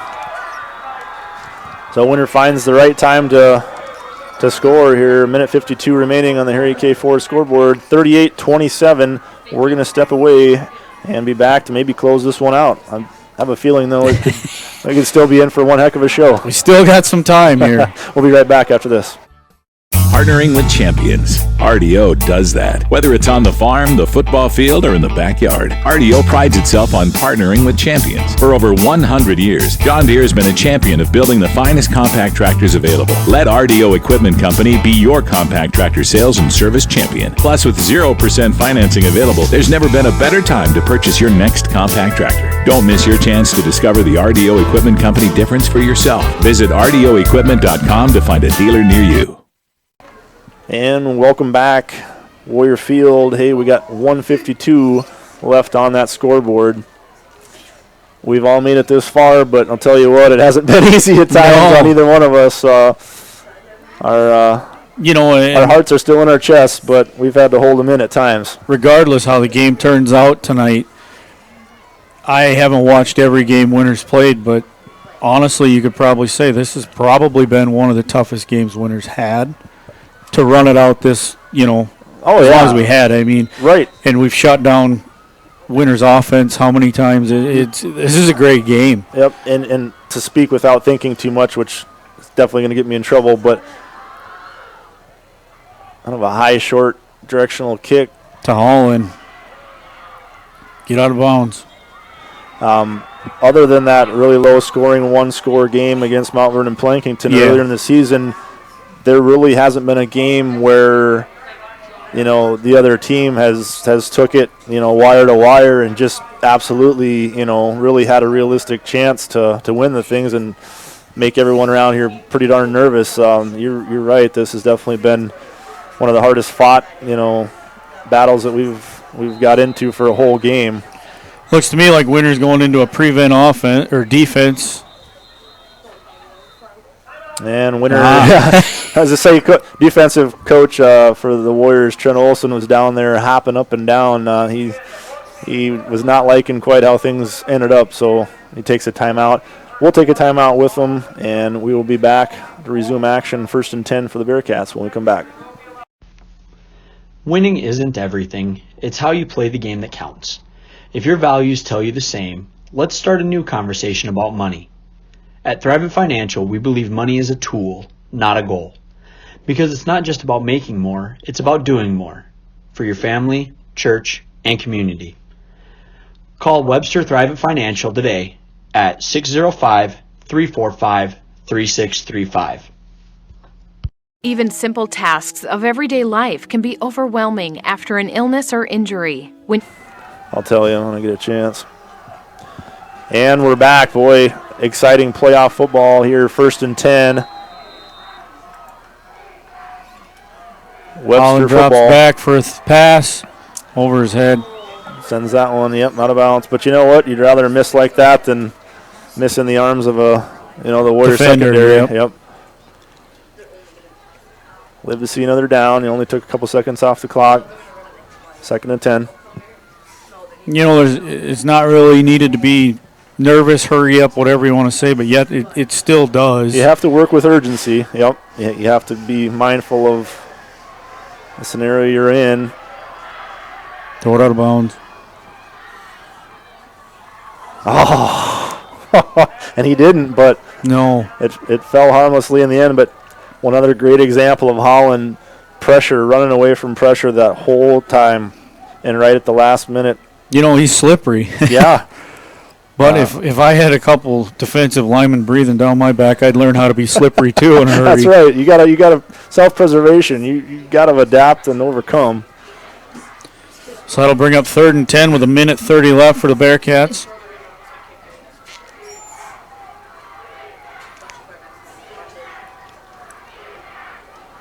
Obvious passing situations here. It's just up to Holland pass to Roush. He got out of bounds. And got the first down as well. So 2 good things going for the Bearcats there. Get the first down and stop the clock. That's kind of the way they're going to have to try to do it here is, really like you see in the NFL all the time, the 2-minute drill, really work that sideline if at all possible or find a way to get there. Right, and Winter, they're playing don't give up the deep ball, give them the 10 yards, good for that. And once they get into the red zone, they'll have to then they'll come up with the football? They did. Must have took it out of Reitz's arms. Well, and not as much of a point in saying my thought, but what I was going to say prior to that was, the tricky thing is, with giving up those yardage is how many times do you see that not work and kind of backfire, and especially against a team like Webster that in open space can make big plays happen, and so you got to be careful the cushion you gave them. But yeah, I was trying to watch our instant replay here on our monitor in front of us, and it fooled our cameraman a little bit, and we didn't quite have the best angle to see what actually happened there. But looks like Winter's going into victory formation. Yeah, Coach Christensen, I think, still has a couple timeouts, but at this point, he may save them or he may use them if he's got some special personnel he wants to get in there, finish out the game. But they're probably already on the field.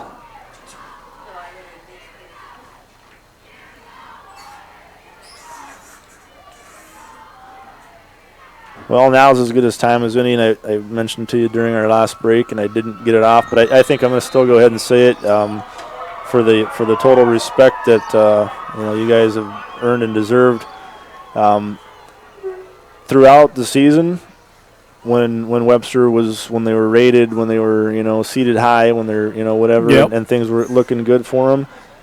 And I don't speak, and I definitely don't speak for anyone but myself, but I will say that some people whom I communicate with, word this wisely here, honestly didn't really give Webster, I don't think, near the credit or respect that they clearly have worked hard to deserve.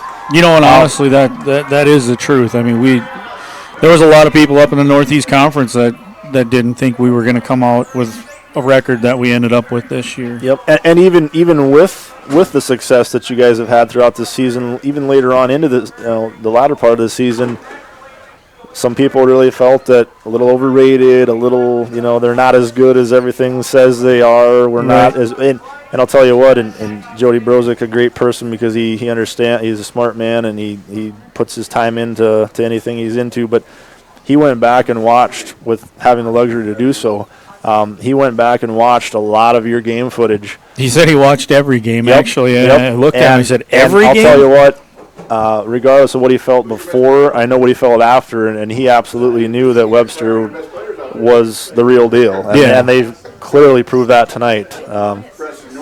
They were in it until a minute to go or whatever. Right. Whatever you want to finally say it. It was maybe not going to happen for them, but boy, they gave the Warriors everything they wanted in a semifinal game. And it's too bad to say that somebody's got to win and somebody's got to lose, but that's just the nature of the beast. And we played just tough with everybody all year long, and we honestly played tough with Winter here. I can't say enough for the coaching staff, the players. I mean, everybody played with their hearts this year. It was great. I just would rather go, even though I don't like SDSU, I would have loved to have gone down there and did the game there for everybody at home. So, yep. Well, I tell you what, Dan, I really appreciated being able to have the opportunity to call the game with you tonight, and you guys bringing all your stuff with you. As you mentioned, and as we became very aware of in that fourth quarter, you also traveled very well, and so give the folks around your area a lot of credit for, like you said, that's not a quick drive. No, it's 4 hours any way you cut it. You coming down here like that was great to see. I love the crowd, and that's one thing here at Windware's Live. We recognize that if everybody came to the game, we wouldn't really have a reason to be here, but right. We know there's plenty of reasons and plenty of people that can't, and we love seeing people, here at the stadium, and we definitely love people logging on and watching and listening to us as well. We do have probably some stats here we'll cruise through really quick, and then you guys got a long road trip home, so we'll definitely let you get moving here as quick as possible. But just for the folks at home, I think Webster, and Winter both deserve this. 356 total yards of offense to 257. Time of possession, Webster, it was neck and neck at the end of the third. The fourth, Winter able to control it more, and they ended up about 7 minutes in their favor. The difference there. Rushing yards, Winter just had another Winter game, 356 yards rushing. But it's that one-sided attack, and then you flip that, and so that is your offense. So you better produce, otherwise you're going to have a rough night. And at times tonight they did. They struggled at times against the Bearcats defense. Webster ended up with 192 rushing yards through the air. The Bearcats went 8 for 18 for 65 yards, one touchdown. Of course, that one interception. So the turnover battle, Webster did win that one, but Winter got one from him in the second half. Big one, too. Yeah, exactly. First downs, again, this one kind of stayed in Winter's favor pretty much all night long, 28-13 in favor of the Warriors. Winter just able to, but again, that's kind of built into their style of play. Pound, yeah. So, you better be getting those first downs because you're not making those long, big plays too often. Third down conversions, Webster was 33%, Winter was 50%. Fourth down conversions, Webster 40%, Winter 50%. So not huge differences there. Penalty yardage, though, and I'll guarantee you neither coach is going to be happy with this category. And 80 yards of penalties for Webster, 70 yards for Winter. So I think they actually got worse than they were last week, and that's something that you just absolutely you can't. You got to have a clean game, and that tonight was not a good example of that. There was a lot of penalties that you just dumb penalties, maybe is the word to say, or something. The ones that we did see. Frustration. Yep. Taking a quick look at some individual stats here. First for the Warriors, Trevor Peters kind of led the way the whole night. 180 yards on 28 attempts, averaging over 6 yards a carry, 3 touchdowns. Just another great Trevor Peters night. Philip Jorgensen ends up with 76 yards. Sam Kruger had the one score. He ended up with 63 yards. And Brady Fritz, of course, that huge touchdown late in the fourth quarter to put the game almost out of reach at that point. He ended up with only 37 yards, but one touchdown. That was a big one. Defensively for the Warriors, leading tackler was Oscar Pravacek. Not a big surprise there. He's our big man on the line, and great job there. Landon Tiemann, another familiar name for the Warriors, with 5 tackles. Brady Fritz, 3.5. Trevor Peters, 3. And we'll keep cruising through here. We'll get some Webster defense for you, or offense as well, I guess. Through the air, as I said earlier, 8 for 18, 65 yards, 1 touchdown. That one interception, he said, was a big one. On the ground, Reitz led the way, 93 yards, averaging over 5 yards a carry on 17 attempts. Holland, on 11 attempts, got 66 yards. So I mean, these aren't bad numbers. I mean, we're talking most of these running backs out here tonight for both teams, 5 to 7, 8 yards a carry. I mean, what great averages then. That just speaks highly of the offense they have. You got to speak highly of the line though too. Line, correct, they never get the. Sometimes it's the runner, made it himself, but far more often it is definitely the line working hard for you up front. Totally accurate there. Through receiving, Austin Moen hauled in that 1 touchdown catch, 44 yards on 3 catches, and Reitz had a couple catches for 15 yards. Defensively, leading tackler for the Bearcats, Roush with 11, 8 of them solo tackles. Cade Shoemaker behind him with 9 tackles, including 1 for a loss. Colby Torrance had 7.5, a couple for a loss. And Matthew Block, 5. Jaden Keller, 4. Holland Fawcett each had 4, and so on and so on. So there's a brief look, and if it wasn't such a long drive for you guys, and I'm sure you want to get with the rest of your town and team and people, get stuff, start packing up here. That's another thing too. That's an added pleasure to doing this is you got to get stuff taken care of, after we log off. So really appreciate you, Dan. Well, thanks a lot, Gerald. You guys. It was great to do this together. Hopefully both teams and towns had the same kind of pleasure that I did, or I'm sure that we did, being able to do this like we did tonight. Well, and I wish Winter the best of luck. Against, it looks like with the scores, it's going to be Bridgewater. You guys will be playing. Just hopefully you guys can keep the ball rolling, and ground and pound and grind it out and play like you did and come out on top for next week, I believe it is. Yep, November 15th, Friday. I think it's in the afternoon, 3 o'clock or something like that in that neck of the woods. They'll be playing at SDSU at Dana J. Dykehouse Stadium. Kind of an unusual experience. Hopefully it won't be a blizzard. I haven't looked at the 40 degrees. It's supposed to be 40 degrees in Brookings in November. Whew. So I tell you what, maybe the weather's following winter. I don't know. Maybe they'll bring the warmer weather. That would be nice. Northeast. But again, we appreciate it, and all of our sponsors, as always, we close with giving them a lot of recognition as well, because without them, this isn't possible either. So thank you very much for bearing with us tonight, and everyone from Webster, we hope you have a safe trip back home and a great rest of the school year, both in athletics and scholastics, and it was fun. Thanks a lot. You bet. We'll see you tonight. Good night.